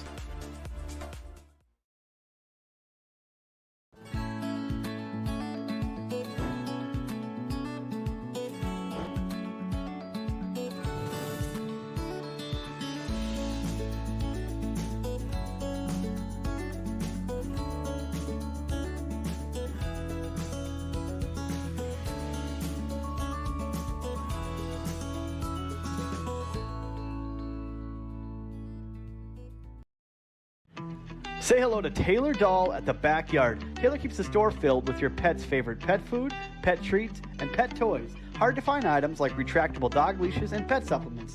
The Backyard also carries everything you need for your livestock and poultry operations. Are you a bird watcher? The Backyard has one of the best selections of bird seed, suets, and feeders in the area. And finally, don't forget to book a spa day for your dog with one of our professional dog groomers. 218-346-7487. At Waterfront Recreational LLC, the mission is to deliver high-quality and custom-built steps, decks, and docks so you can access and enjoy your property. We believe in hard work, honest and fair dealing, high-quality craftsmanship, and excellent customer service. Our products have proven results. We can't control the weather, but our docks remain rock solid in the windiest of conditions. We also offer boat storage in the wintertime. Call or text 218-298-1353 for more information about each of our services, or visit waterfrontrecreational.com today. Welcome back at the half here on the Magnitude Sports Network. Jason Groth, Grant, Derek Heising here. This is your Go Wild halftime show brought to you by Frontier Airlines. Visit flyfrontier.com today to learn about the Go Wild Pass and lock in one-way flights in and out of both Fargo and Minneapolis for as low as $15. We'd also like to thank Great Clips, Dakota Fins and Feathers, Budget Blinds, Ray Sport Marine, Waterfront Recreational, Perham Health, New Horizons Realty, Perham Chamber of Commerce, Farm Bureau Financial Services, Lakes Area Co-op, Hanson's Plumbing and Heating, Central Market. At Central Market, you'll always be able to find a wide variety of items that will result in the perfect meal for family and friends. Also like to thank Nice Family Sales, Lakes Ace Hardware, EOT Insurance, KLN Family Brands, United Community Bank, Reuter Family Dentistry, and J&L Nutrition in the backyard as the Yellowjackets trail this one by a score of 32-8 here on the Magnitude Sports Network.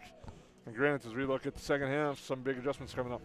Yeah, I think if you're Perham, you walk in the locker room as a coaching staff, and personally what I would do is just kind of read the room, because obviously you're down a lot of points, but you have a little momentum going into half, so if you read the locker room and you think the guys are kind of staring at the floor, I think you talk about what you want to do in the second half, and then you got to have a coach or two challenge the seniors and challenge the captains and say, how do you guys want the second half to go? Because the way I'm reading the room right now, you guys are going to lay down and die. And then you got to do some type of motivational speech at the end and get the energy up and try to put points on the board right away. And if you're Morris, on the flip side, you talk about everything you did well and you talk about things you can improve on, but I think you really focus on Morris, keep moving the football and keep running the same plays and make Perham stop it first. We'll take a break. The Fly Frontier Go Wild halftime show rolls on here on the Main Street Sports Network. What sets the world's leading hospitals apart from the rest? It's their continued ability to deliver the highest quality patient care. Perham Health is honored to be a top 10 Minnesota hospital. Patients experience it, and Newsweek has recognized it. Even during the unpredictability of the pandemic, the nurses, doctors, and many others at Perham Health put their best foot forward. Thank you to everyone at Perham Health for continuing to provide the best patient care. Central Market, the fresh place in Perham and Detroit Lakes, offering the freshest meat, produce, bakery, and deli products possible with great value for your money. A visit to Central Market is a journey into freshness. You'll always be able to find a wide variety of items that will result in the perfect meal for your family and friends. Begin with their meat department, and whether it's succulent fruit and vegetables, fresh baked specialties from their bakery, or the convenience of fresh deli selections. Central Market is the fresh place for your family. Go Yellowjackets! For over 30 years, Budget Blinds, based out of Detroit Lakes, has been serving Perham, Fergus Falls, Park Rapids, and the surrounding area. Whether you need blinds, shutters, or drapes, check out the entire inventory online at budgetblinds.com. Budget Blinds is backed by the #1 provider for window coverings in North America and is your local window coverings expert. Visit them online today, budgetblinds.com, or give them a call at 218-206-9599. That's 218-206-9599 and online at budgetblinds.com. At Great Clips, we use online check-in to help NHL player Jack Hughes achieve game day flow faster, so he can do more with his time off the clock. Great Clips, official hair salon of the NHL. At Great Clips, we use clip notes to save NHL player Cale Makar's haircut details, so he's always confident in his hockey hair. Because with a name like Cale, you gotta sport great salad. Great Clips, official hair salon of the NHL.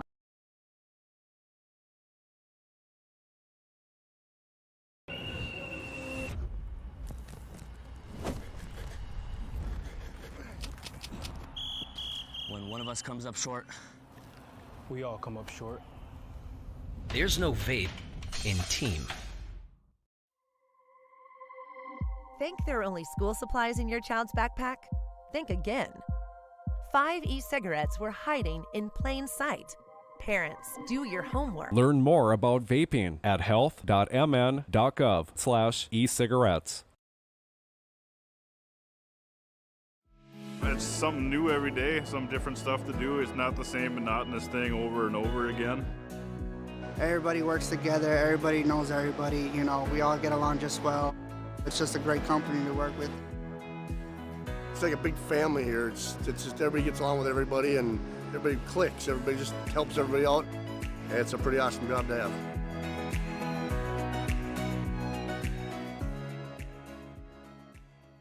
Reuter Family Dentistry, with locations in Perham and Wadena, welcomes new patients. Here's what Reuter Family Dentistry can offer you. We offer wisdom teeth removal, sedation dentistry, dental implants, root canals, cosmetic dentistry, and Invisalign. The fact that it can be done here is really important for me because, I mean, it's a chore sometimes getting all your maintenance done. So if it's all done in the right place, that makes it a lot easier. At Nias Family Sales, our experienced mechanics are here to provide exceptional service in a timely manner. With 10 service bays, the service department at Nias Family Sales can work on all makes and models. Our experienced mechanics can do everything from oil changes, tire repairs, brake service, engine and transmission repair, and much more. Schedule your vehicle today.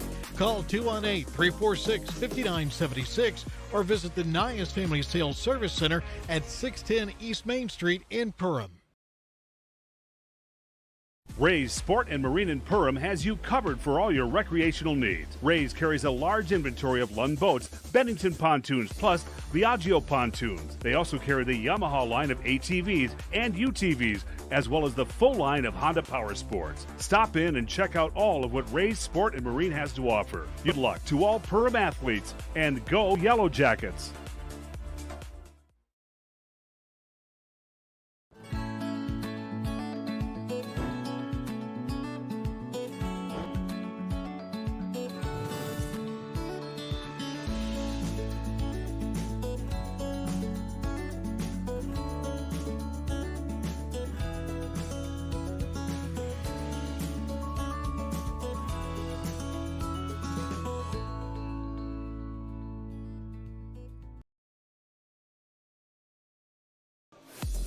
Welcome back. Here we're getting ready for the third quarter. As you can see, a big first quarter for the Tigers. They scored 20 points and have kept control for the most part.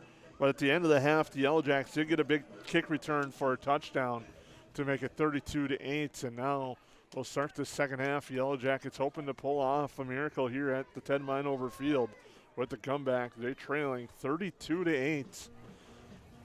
To the Morris Tigers. Yeah, we were just talking a little bit, Jason, off air. You said they got to score quick within a couple of minutes. I think you're right. I think it doesn't have to be necessarily the next 2 or 3 minutes, but I say that the first, you got to score within, I think, 5 minutes. That gives you about 7 minutes left of the quarter, and then a whole fourth quarter, and you try to get a turnover and then score again twice in the third, and then your goal is to get a stop and score twice in the fourth if you're Perham. And that's the way you're going to chew back into this game. But you viewers out there, pay attention to the body language of both teams and see if Perham's, if they're hyped up to begin the second half, or they're just kind of going through the motions and they're ready to be done. We'll see if the seniors for Perham can motivate the players and the coaches as well, and give Morris a little bit of a game in the second half. It's where the Yellowjackets going to find the spark. They're ready for the KLN Friendly Brands kickoff to start the second half. KLN Friendly Brands, a proud people first company. Interested in joining their growing family? Head over to klnfriendlybrands.com as we get ready for our second half on your United Community Bank scoreboard. Shows the Tigers up 32-8.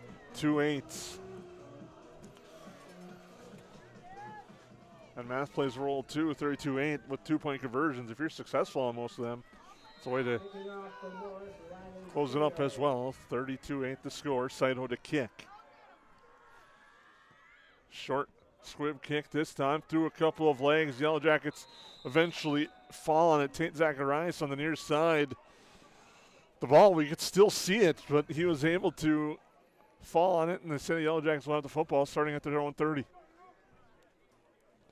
Yeah, that's a hard squib kick. Roll it on the field and try to have it bounce off somebody's chest or fingers and quite possibly get a chance on it. Otherwise, you don't give Perham a chance to set up their blocks for that kick return. I like the decision that Morris made on that one. Yellowjacket football. Fusion on the sideline. As the Yellowjackets slowly get to the line now. In the gun with 2 left, 1 to the right side. Sandberg split to the right. Handoff is going to be Hackle. Not much there. Gets swarmed under. Plows forward to about the 32. It'll be second down. Perham really likes to run on first down. I think if you get a first down here, you do something outside the pocket on first down, and then second down, give it within the tackles or run your leads or your powers or whatever you got called. So we'll see what they do here for Perham. I think second and 8. I think you got to roll the quarterback out and either give him a quick throw to a receiver or a quick bubble, or just let him run and get yards and get the football in the middle of the field versus on a hash. In the gun is Schmitz. They're going to send Detloff in motion. Hackle will go from left to the right. Quick pass near side. Onitson on the reception. Now pushes forward, gets stood up there by a host of Tigers at the 39. That's the bubble he just talked about a minute ago. And it's a nice play when you have the right coverage on one side defensively, because if you have the wrong coverage and you got a guy sitting on that bubble, it's so easy to jump, just like they did in the first half, that second or their first defensive drive, Morris intercepted and scored, but I like the call. 3rd down and short.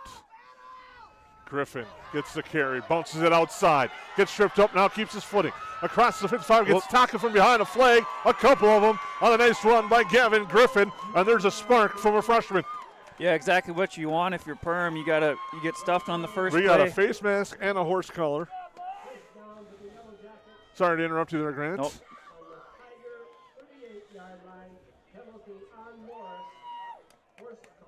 The horse collar will be added on. That should be 15, correct?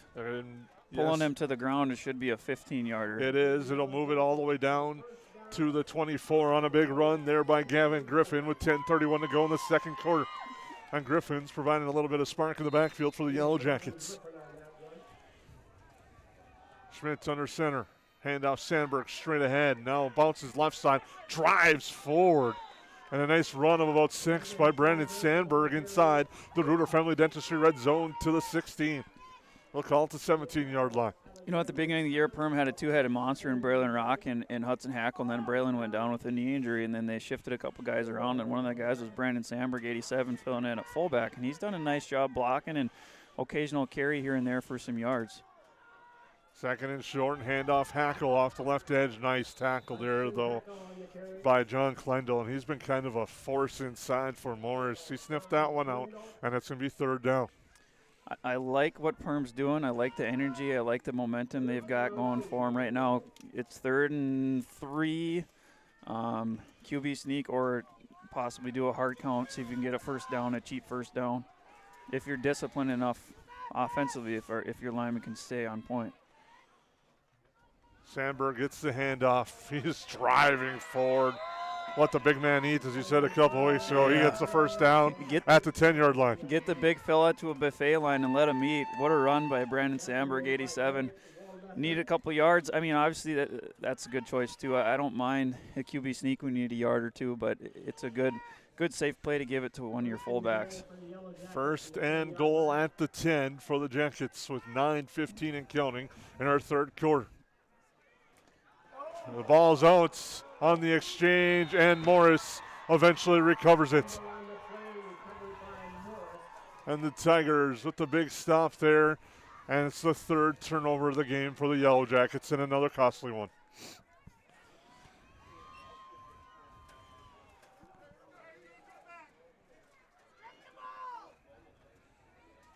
And it'll be 1st and 10 now for the Tigers, backed up. Inside the 15 at the 13. The Tiger defense was bending. They didn't break and got the turnover. Now it's up to the Yellow Jacket defense to come up with a turnover of their own. Hubner under center. So they hand it off right side. There was Anderson. Gets to the 14. So it'll be 2nd and 9. I think if you're Perham, we talk about at halftime, Jason. When you get a guy on the ball, you gotta focus on a 2nd and 3rd guys trying to strip the football out of his hands and try to get that ball back into Perham's offensive hands. You get a strip here and pick it up, scoop and score. That's even better. It's the perfect scenario right now for Perham, being 2nd and long. You might be looking at a toss. You might be looking at that quarterback keep it, roll out opposite for that option. Hibner just calmly walks up to the line, the junior quarterback. Hands it off straight ahead. Anderson plows forward, is going to have a first down.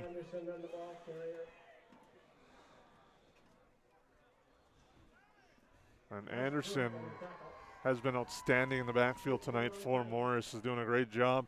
And he noticed, we touched on the Yellowjackets coming to punch that ball out. He's starting to put that second hand on the football as well, knowing that that's what the Yellowjackets are going to want to do. Yeah, for sure. You know, in a normal game situation, you teach your running backs. The first level is your defensive lineman, second level is your linebacker. So you get through the first level, then you can break it to one, and then as soon as you get to a linebacker on you, then you cover up with 2 every time. So, but he's smart. He's covering up with 2 right now because he knows ball security is huge.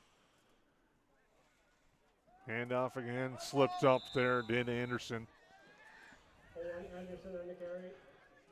And it'll be 2nd and 10. He got back to the line of scrimmage. Carson Byron credited with a tackle.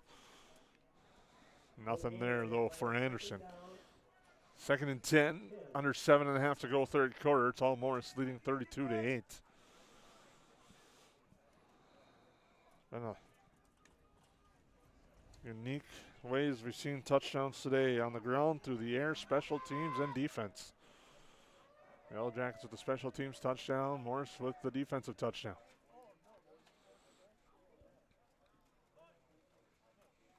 Hubner hands it off. Anderson again, just pushing forward, driving forward, 1st down and 10. Owen Anderson is trying to stamp his name into the player of the game discussion. Riley Osmus started with it, and I think Owen Anderson might take it, but the way Morris is playing right now, that offensive line is in credit as well. Yeah, I'm impressed with Morris's offensive line. They definitely didn't get this push against Perham a couple weeks ago at their house, so they've really improved as far as pushing. But Perham, right now, you had some momentum, you turn it over, and now they're kind of just going through the motions a little bit defensively. Hubner. I'll hand it off again. And another strong run. Anderson picks up 10. He'll be close to the 1st down. I think he's got a 1st down and moves the chains. Owen Anderson. And one thing to say is just how calm Hubner is taking the line. He's at the line for an extended amount of time. The line does not move. Does a good job and then hands it off to Anderson, who picks up 10 again. Yeah, that's clock management by the quarterback, and that's something you definitely practice, not every day of the week, but for sure on Thursdays during a segment of the practice. And that's something you talk about as a staff to your team, too, and especially the quarterback, is we want to wait until there's 4 or 5 seconds left, and the back judge, I should say, he puts his hand up. Now Mosier to the 2nd level across midfield, inside the 40 to the 39.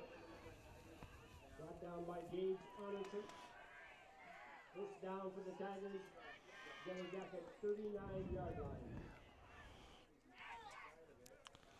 line. 1st and 10 for the Tigers. Inside the Yellowjacket 39.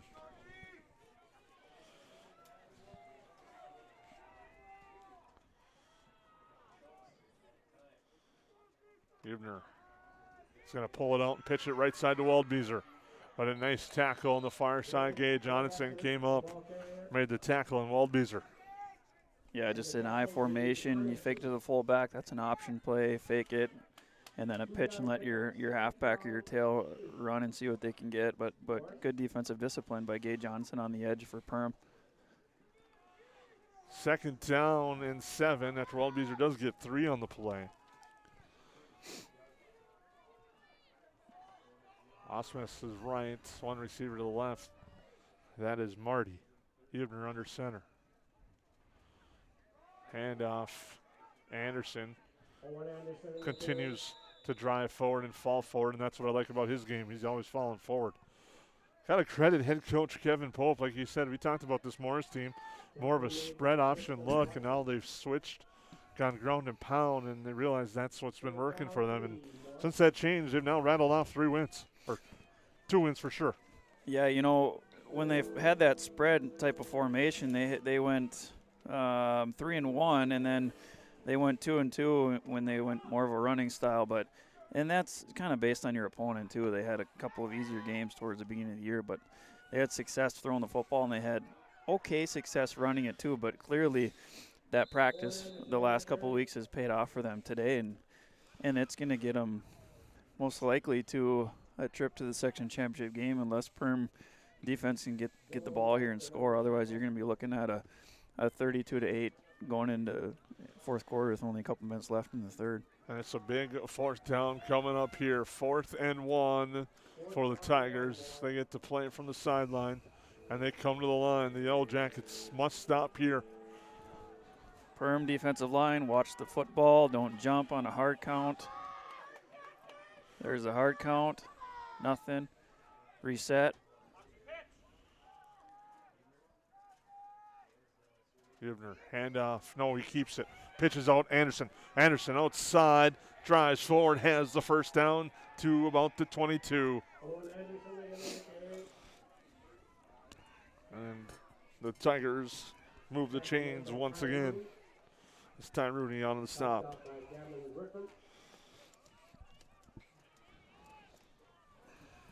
It will be 1st and 10 outside the Reuter Family Dentistry red zone for the Tigers.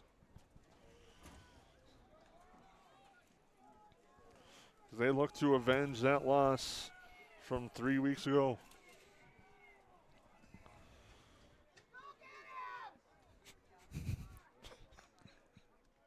Hubner, handoff, Waldbeezer gets swarmed under, Dashton Detloff on the tackle.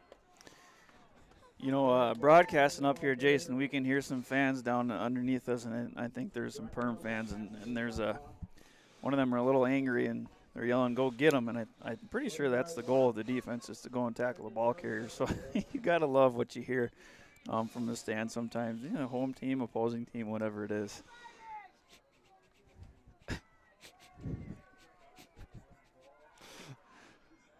Hubner under center, one receiver right, one to the left side for the Tigers on 2nd and 11. Takes his time, fakes the handoff, is going to keep it. And taking himself, Ralston chases him down. Inside the Reuter Family Dentistry red zone was Hubner. You know, 52 for Perham, Dylan Ralston. Last year at the beginning of the year, he tore his ACL. I think it was the first game of the year. So he took almost a full year to rehab that, and he was on track to come back this summer and do some almost full contact type of stuff, but he didn't pass his test yet until I think it was mid to late July, and then he was full go for football, which has been a huge asset for Perham's offensive line and defensive line, that he's been able to recover from that and be healthy this fall. Hubner on 3rd down. Turns, hands off Anderson, nothing doing. They just stood him up there. We talked about one player that the Yellowjackets surely missed, and Braylon Rock, but another one that was really coming on this year was a junior, Sawyer Dillbeck, and he's been missed as well, especially he was coming along strong on the defensive side. Yeah, Sawyer Dillbeck's just, he's got speed, and he's not real big, but he's strong, and he's pretty smart football IQ-wise. But when you lose 2 of your 3 best linebackers, or 2 of your 4, I should say, it hurts, and it does on both sides of the football too. And Perm's been pretty good without him, fortunately, the second half of the season. But it's too bad. You'd like to see what Perm could do with those guys too. 4th down, Hubner sets up a screen, incomplete. He was looking for Waldbeezer and just a little too strong. It's turnover on downs, and it gives the Yellowjackets a football, trailing 32-8, but there's only 39 seconds to go in this 3rd quarter, in which has been a fast-moving 3rd quarter. Interesting play call on that down there where you throw a screen, but you throw it 50 feet in the air, and no one seemed to find the ball on high point and go get it.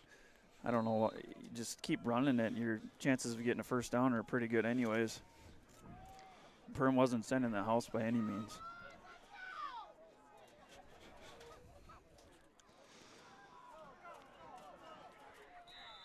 Handoff that time.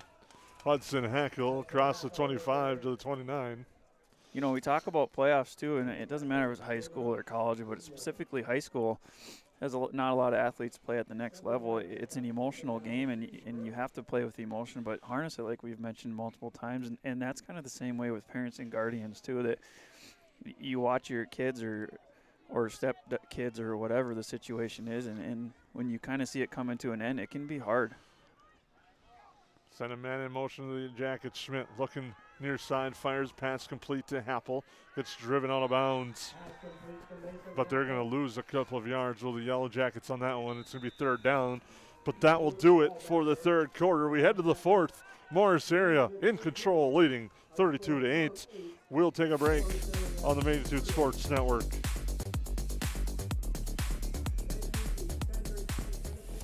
Ray's Sport and Marine in Perham has you covered for all your recreational needs. Ray's carries a large inventory of Lund boats, Bennington pontoons, plus Viaggio pontoons. They also carry the Yamaha line of ATVs and UTVs, as well as the full line of Honda Power Sports. Stop in and check out all of what Ray's Sport and Marine has to offer. Good luck to all Perham athletes, and go Yellowjackets!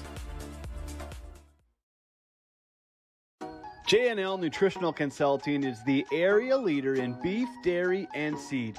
J&L has over 20 years of experience, and they use the latest technology in ration balancing software to make sure every part of your feed is utilized. They provide adjustable profit and loss projections, and their seed division makes sure to bring the best seed for your field, no matter the brand. Contact Mike, Joe, and Andrew at J&L Nutritional Consulting, 218-346-7487.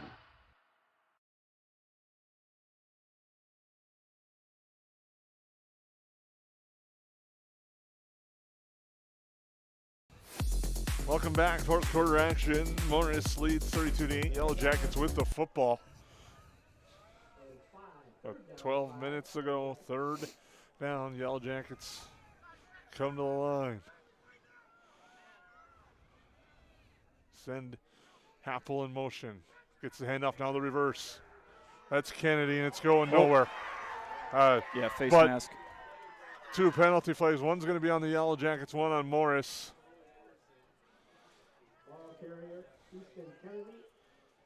I think we got a hold on the Yellowjackets face mask on Morris. Hold on the Yellowjackets, personal foul face mask on Morris. Offset, replay the down. Perham just can't get anything to go their way. For most of the game, you get a face mask, but then at the same time, when your lineman hold, and it would have been nice to get 15 yards tacked onto that face mask as he pulled him to the ground. That's a 15-yarder. If it's just a unintentional face mask, that's just usually 5 yards.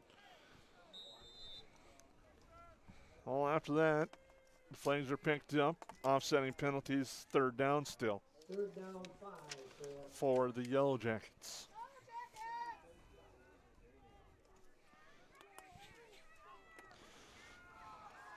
Delay handoff. Hackle comes around the edge.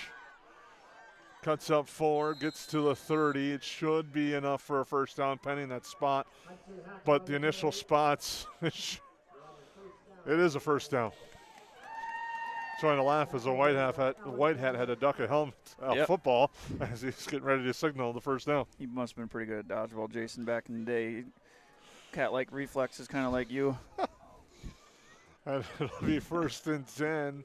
That delay handoff that we just saw there against Morris last 2 weeks ago, it worked for a 59-yard run for Hudson Hackle. Morris prepared, was wondering at some point that he knew they were going to see it, and it was a big time for a first down, though, for the Yellowjackets. That's a sneak draw play there. Okay, here we go. And they have a man with the pass is complete.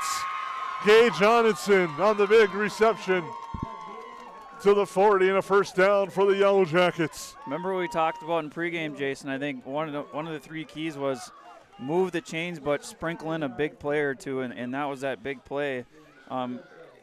You got to have a trick play ready in those types of situations. Schmidt now goes to the right side. Pressure coming. There's a hold and a sack.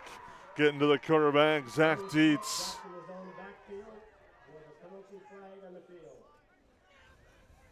That's going to be a hold against the Yellowjackets. Morris is going to decline it. They'll take the result of the play, which is a sack down at the 50-yard line. A couple of plays ago, Jason, we talked about that delayed handoff. That's called a sneak draw. And the play's actually designed the quarterback to run to the left, put it inside the running back's arms, and then him wait a second or two and then take off to the right. It's worked 4 or 5 times for Perham this year so far, but that time, obviously, they saw it was coming, so they had extra guys on that side of the field. That made him come back to the near side, and he still got 15 yards on it. It's a good play. Well, Zach Dietz with the big play defensively there for Morris, backs up the Yellowjackets. Schmidt from the gun, looking for Detloff, too strong. Detloff well covered on the play. Alex Spear had good coverage on Detloff, and it's third down. Their secondary coverage has been unbelievable this game. I don't know if receiver has had 3 or 4 yards away from a corner, a D-back of any sorts in any of the plays, even the play action ones. They've been stuck on Perham's receivers, and they've played discipline. So you kind of have to tip your hat to Morris secondary guys too, not just their defensive line, but their secondary guys are doing a heck of a job. Only really time the Yellowjackets being able to get that separation was on that trick play that they just did for the big one. But a sack backed him up, 3rd and long. Schmidt now has time, now rolls left. Tries to plant, he can't, he gets pressured and swarmed under. Bringing the pressure on the far side was Gavin Schmidt, and finishing it off was Jonah Hubner. And another sack. And it'll be 4th and long for the Yellowjackets. And that type of play, Jason, if you're the quarterback and receiver, when you don't see anything's open initially, you don't necessarily can throw it away because you feel that pressure and you don't know if somebody's right behind you, and you start to throw and they hit your arm, and then all of a sudden it's a fumble. But what you can do in that situation is, as a receiver, you start to work back towards the quarterback. So obviously in that play, quarterback's rolling out to the left, the near side here on the camera. And I was watching the quarterback in the play, but I couldn't see if the receivers were working back towards him or not. You work back and find a gap and give that quarterback an opportunity to throw it to him. Pass incomplete on 4th down. Looking for Hackle with Schmidt. There's no flags. Turnover on downs. We'll give it to Morris. Again, good coverage. There's a guy behind Hudson Hackle on that play and a guy in front of him. So I wouldn't say it was necessarily double teamed, but they had their coverages exactly what they wanted, and not much of a window to throw the ball into. And they needed, 15, 16 yards to move the chains on that 4th down. So again, good coverage by Morris, playing discipline and smart, and they're playing together. Hubner under center now. Hands it off. Owen Anderson again, the carrier, gets to the 45. The Morris Area Chokio Alberta Tigers looking to stamp their name into the Section 8 3A Championship, which will be at the Fargo Dome. Fargo Dome, Friday night at 8 o'clock, correct? That's the time, yes, and will be, I believe, carried on Magnitude Sports, assuming DGF is in that final. We got an update on that score at all? No current one, just the one that we have last was 14-7. We'll try to dive into that when we get a moment here. Handoff again, it's Anderson. Keeps his feet forward, but then gets off the ground and gets brought down at the 44. You know, Morris's couple of running backs, Mitch and then Anderson, the fullback and the half, they do a really nice job of, once they get hit, they just keep chopping their feet, and that's what you're coached to do as a running back. And there's a lot of different good drills you can do that, but you do it every Tuesday, every Wednesday, and every Thursday. And I know a lot of teams have a gauntlet, and that's perfect for that, because if you don't drop your feet, you get stuck in between those arms. So you preach, drive your feet into the ground and get your knees up to your waist. And rep after rep after rep, and all these weeks that add up, they've gotten a lot of extra yards because of that. That score is still 14-7, but 2 minutes to go in the 4th quarter. DGF does have the football, according to the Minnesota Scorefeed app. That game can be seen on the DGF YouTube page as well, as it's 4th down now for Morris after Dylan Ralston with a big tackle. You know, we're pretty fortunate here in Minnesota and around this area specifically to have that Minnesota Scorefeed, not just for football, but for volleyball too, and some other women's sports, and in the winter too. You get quick updates, so that's a pretty good app. And then MinnesotaScores.net ran down by in the cities. That's updated with all the QRF results and those types of things for playoffs. So we're pretty lucky here. We have a lot of online options that viewers can see almost instant results, as that's kind of the world that we live in too, is instant gratification. Morris will run the clock down on 4th down and take a timeout. We'll take a break. Tigers lead 32-8.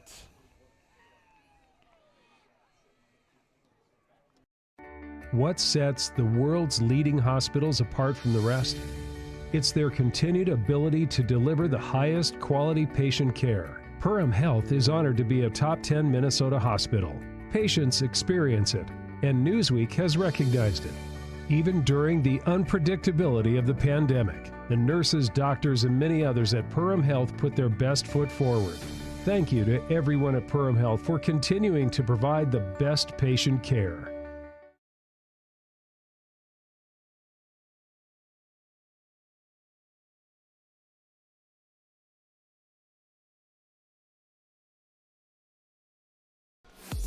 Welcome back, 4th quarter. Morris Area facing 4th down. 4th down, Morris.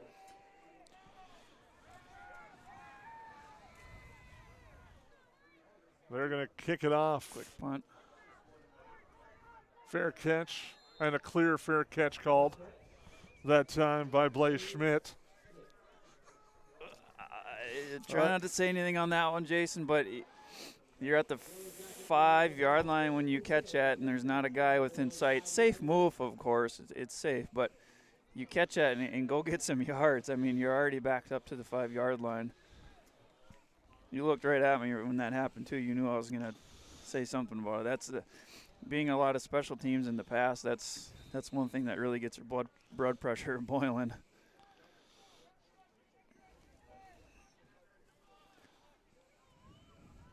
Yellowjackets trailing with 7:09 to go.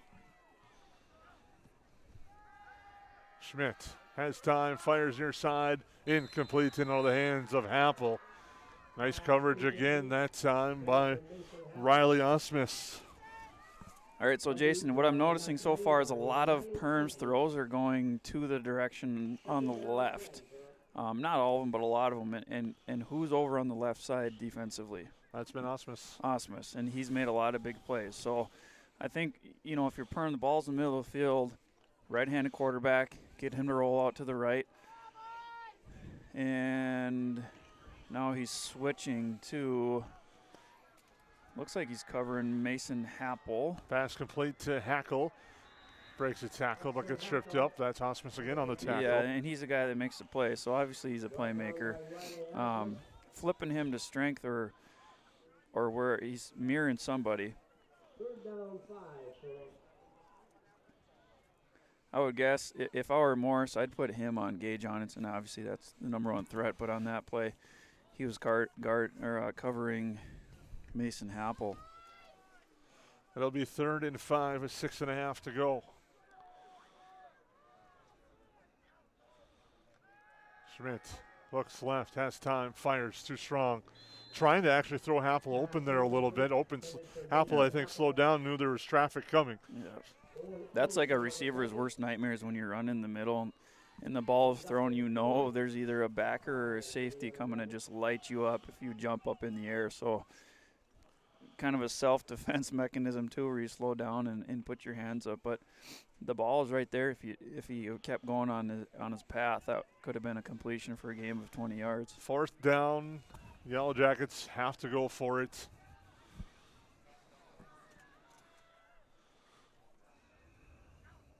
Schmidt looks, fires, quick pass complete. Hackle first down. Nice job. Hudson Hackle gets out across the 20 to the 21-yard line, and Schmidt found him right away. I think, Jason, in my opinion, you get another first down here. There's only 6 minutes left in the game. I think you try to keep the ball moving, but get your seniors in who haven't been in much. And now movements. The Yellowjackets were early on the far side. Or no. Oh, it was a false start, yes. Yep. Don't doubt yourself. Stick with your gut, even though you're a Packers fan. It's hard to tell you that. But a couple weeks ago, Jason, we talked about Taylor Swift. I think I just heard you humming one of her songs. Is that correct? No, I think the song I was humming was the school song down in Lawrence. Yeah, you got to – that's a pretty big win for Kansas to take down Oklahoma, I will admit that. Oklahoma had hopes for the playoffs, kind of dashed now. Actually, probably dashes the Big 12's hopes for a playoff team, but Schmidt will roll right. Now Plants fires downfield, double coverage. Nice coverage on the far side. Nothing doing there for Easton Kennedy. But again, look at the coverage. Not just one guy on them. There's 2 guys on them. So Morris has everything dialed in, and their game prep has been outstanding leading up to this game so far. And really, what do you got? 5.5 minutes left. Scores 32-8. Morris, right now, if you're a defensive secondary guy and you're a defensive back coach for Morris, you obviously don't want to have anybody get beat deep, but keep everything in front of you. But they've had 2 guys on every single ball that's been thrown. Schmidt looking to throw on 2nd and 15. Now rolls left again. Trying to throw it near side for Hackle. That's incomplete. On the coverage that time, Owen Anderson. Thinking about how, again, there's 2 guys on the coverage there. Bring a couple guys deep and then have a delayed tight end cross the field, and it would be absolutely wide open on either side of the field, doesn't matter if it's right or left. If you bring two guys deep or do some type of a post in like a corner out combination, then bring a tight end or even a running back across the middle opposite of where that's at, it's going to be completely wide open. 3rd down, 15 for the Yellow Jackets. Quick pass near side, complete. Running upfield with it, Kennedy. Gets to the 23. And it'll be 4th down for the Yellow Jackets. Yellow Jackets now going no huddle. It'll be 4th down. Looking to throw, Schmidt near side, complete. That's Sorensen, 1st down, moves the chains. Crosses the 36, does the Yellow Jackets. Stops clock momentarily. The Yellow Jackets quickly on the ball again.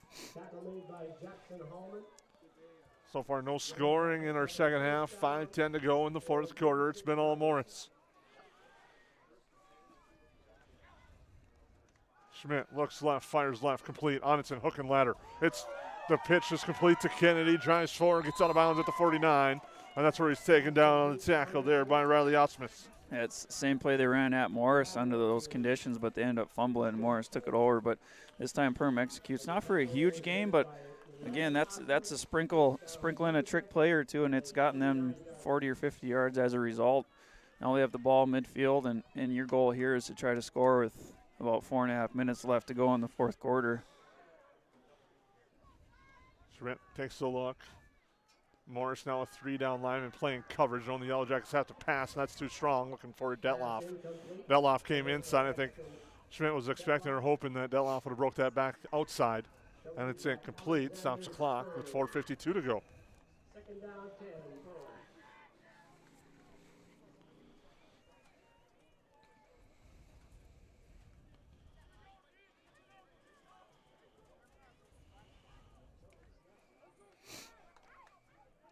See what Perham here does. They go empty formation, empty right, fullbacks on the right, and it looks like a double twins. Quick pass, complete. That's Happel. Moves the chains again inside the 40 to the 36. Nice catch. Make sure to stay tuned to our post-game show coming up here on the Manitou Sports Network, brought to you by EOT Insurance. Grab a quote today by visiting EOTinsurance.com. We have an official's timeout for an injured player, and that's Mason Happel. We'll take a quick timeout as they tend to him here on the Manitou Sports Network. Central Market, the fresh place in Perham and Detroit Lakes, offering the freshest meat, produce, bakery, and deli products possible with great value for your money. A visit to Central Market is a journey into freshness. You'll always be able to find a wide variety of items that will result in the perfect meal for your family and friends. Begin with their meat department, and whether it's succulent fruit and vegetables, fresh baked specialties from their bakery, or the convenience of fresh deli selections, Central Market is the fresh place for your family. Go Yellowjackets!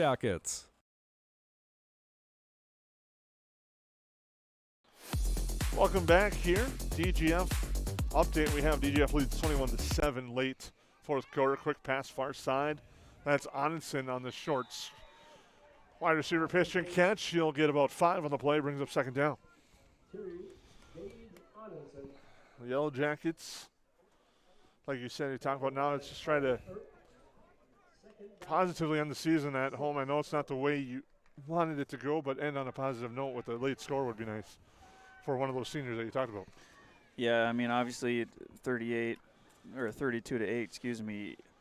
You kind of expect to win this game. Double pass. Kennedy, far side, the double pass. The flag is down. It's intercepted. Andrew Marty with the interception because the first pass was forward. Yeah. Yeah, you got to get behind the line of scrimmage, and it's got to be a lateral. Doesn't matter if it's a pitch or a throw. It's got to go backwards. And Andrew Marty makes the leaping interception for Morris. I believe that's what's going to be the flag we'll see they're discussing. It's going to be an illegal forward pass. And that would have been on the second one.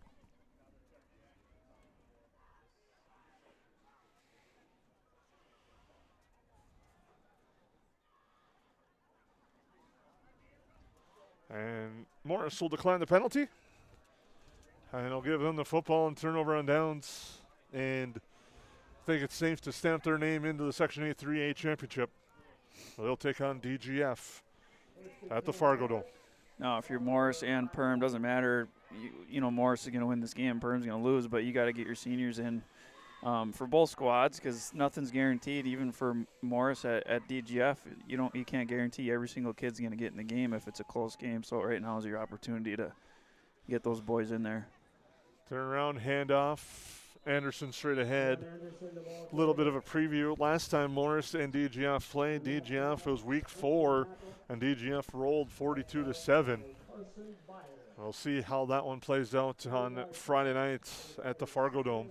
I think that was the last game they went spread, if I remember correctly. And then after that, they started running the football a lot more. But DGF's so big and physical, I think to beat them, you're going to have to go more of a spread type anyways. We'll talk maybe a little bit in our postgame show, but the turf might play a role, and that be interesting to see how that plays into a factor with the speed of both teams. But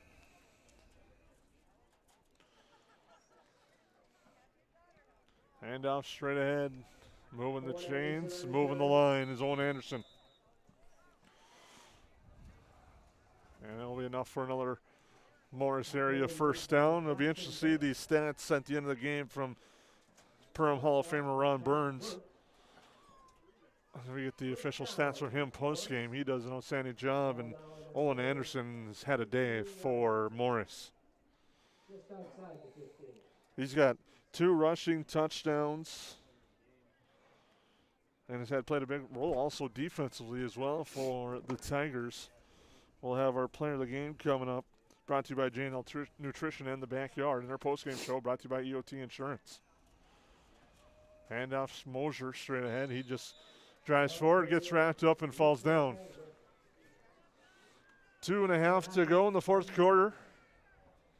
Hasn't been any scoring in the second half, but some exciting plays. But Morris has done just what they needed to do. Yeah, Morris hasn't done anything fancy, and a lot of times you don't have to, given the situation that you're in. You've been ahead the whole game from first offensive drive to right now closing it out in the fourth quarter. You've seen a couple of trick plays from Perham, but that's desperate. Yeah, once in a while it's fine to do a trick play, but most of the time when you see them, you're in trouble, which isn't obviously a good thing. Hubner under center again.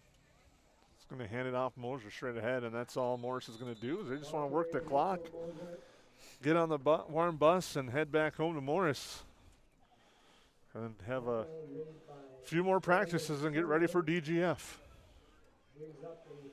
It'll be 3rd and short, 1.5 minutes to go in the fourth quarter.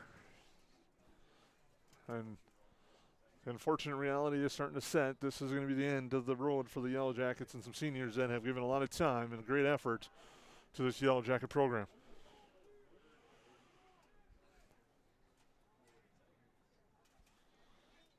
Hand it off.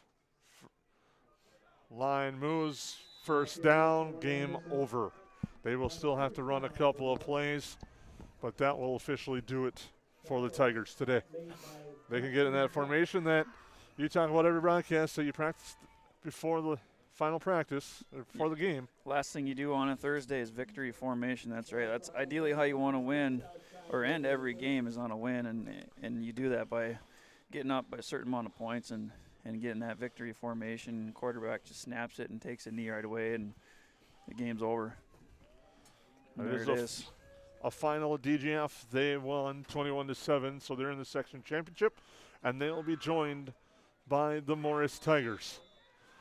As the Morris Area Chokio Alberta Tigers come into Perham and earn a 32-8 victory over the Perham Yellowjackets here today. We'll have your EOT Insurance postgame show coming up, but the Tigers advance, and they start the celebration here at the Ted Minover Field. We'll take a break, come back with your postgame show here on the Magnitude Sports Network. Postgame show brought to you by EOT Insurance. New Horizons Realty is a full-service real estate company who has been helping buyers and sellers in Lakes Country for over 25 years. They understand the local market conditions because they are from here, live here, and have lifelong careers in real estate. Get a free estimate with an experienced, local, laid-back, and friendly agent that's a part of a team you can trust and will go to work for you.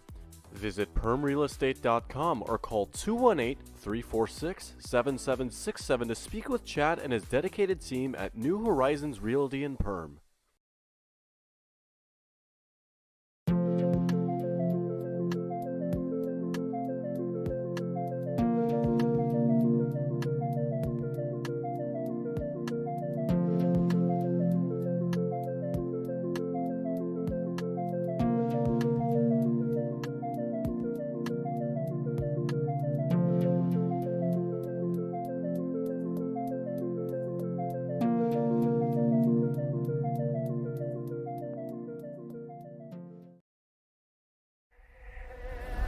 Welcome to Perham, Minnesota, a great place to visit and an even better place to live.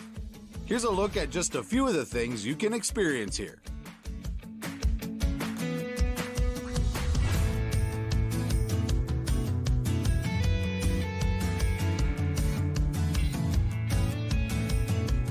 To learn more and plan your next getaway, visit Perham.com.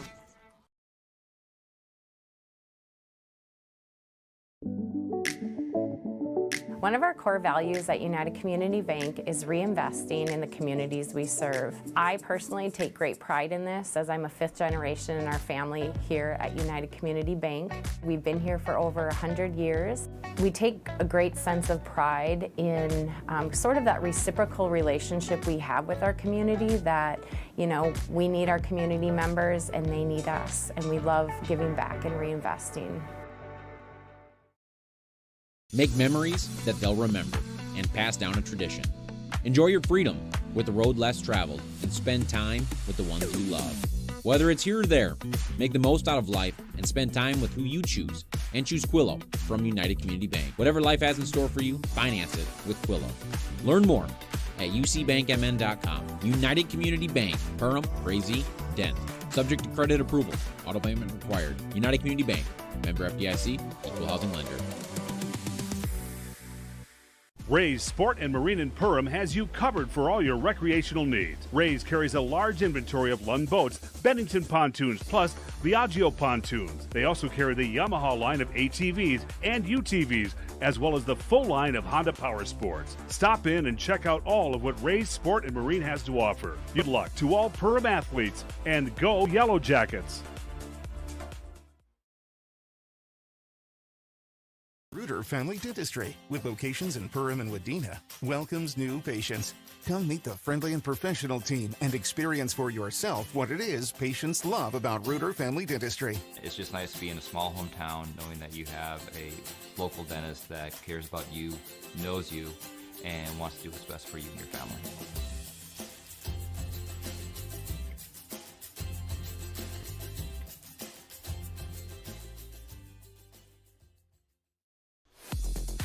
Welcome back to the Postgame show here on the Magnitude Sports Network. The Morris Area Chokio Alberta Tigers advance to the Section 8 3A Championship with a 32-8 victory as you're now joined in the EOT Insurance Postgame show. Grab a quote today by visiting EOTinsurance.com. And Grant, an explosive first quarter it was for Morris, and that ended up being the difference.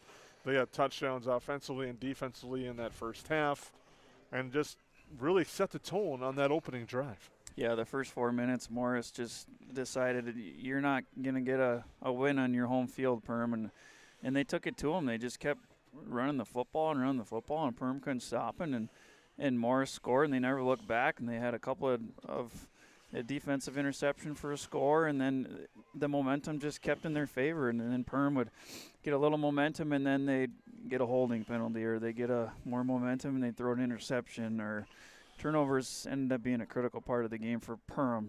And Morris, they played discipline offensively and defensively, and that's what it takes to win the playoffs is play with emotion, but harness that emotion, play discipline, stick to the game plan, and do your job. Don't do anybody else's job. And Morris, offensively, they kept the ball moving on the ground, and defensively, man, their coverage is outstanding. Yellowjackets, again, 4 turnovers today, and yes, it ultimately played a role in the outcome of this contest, but the way you said, I thought the Morris line opened up holes for Owen Anderson and Hubner as well, and they really set the tone with that opening drive. It was just how they kind of set the tone, said, "We're, like you said, you may have beat us at our place, but we're coming here today to end your season." Yeah, and offensive line doesn't get the notoriety they should, and I've talked about it multiple times on broadcast before, and as a coach, I'm not afraid to tell it to those big fellas either, because without them, the other guys don't get their name in the paper and they don't get their stats. And Morris O-line, they took it to Perham defensive line that first half, and that was the difference. And they set the tone, and that first 4 minutes, they just kept moving the football.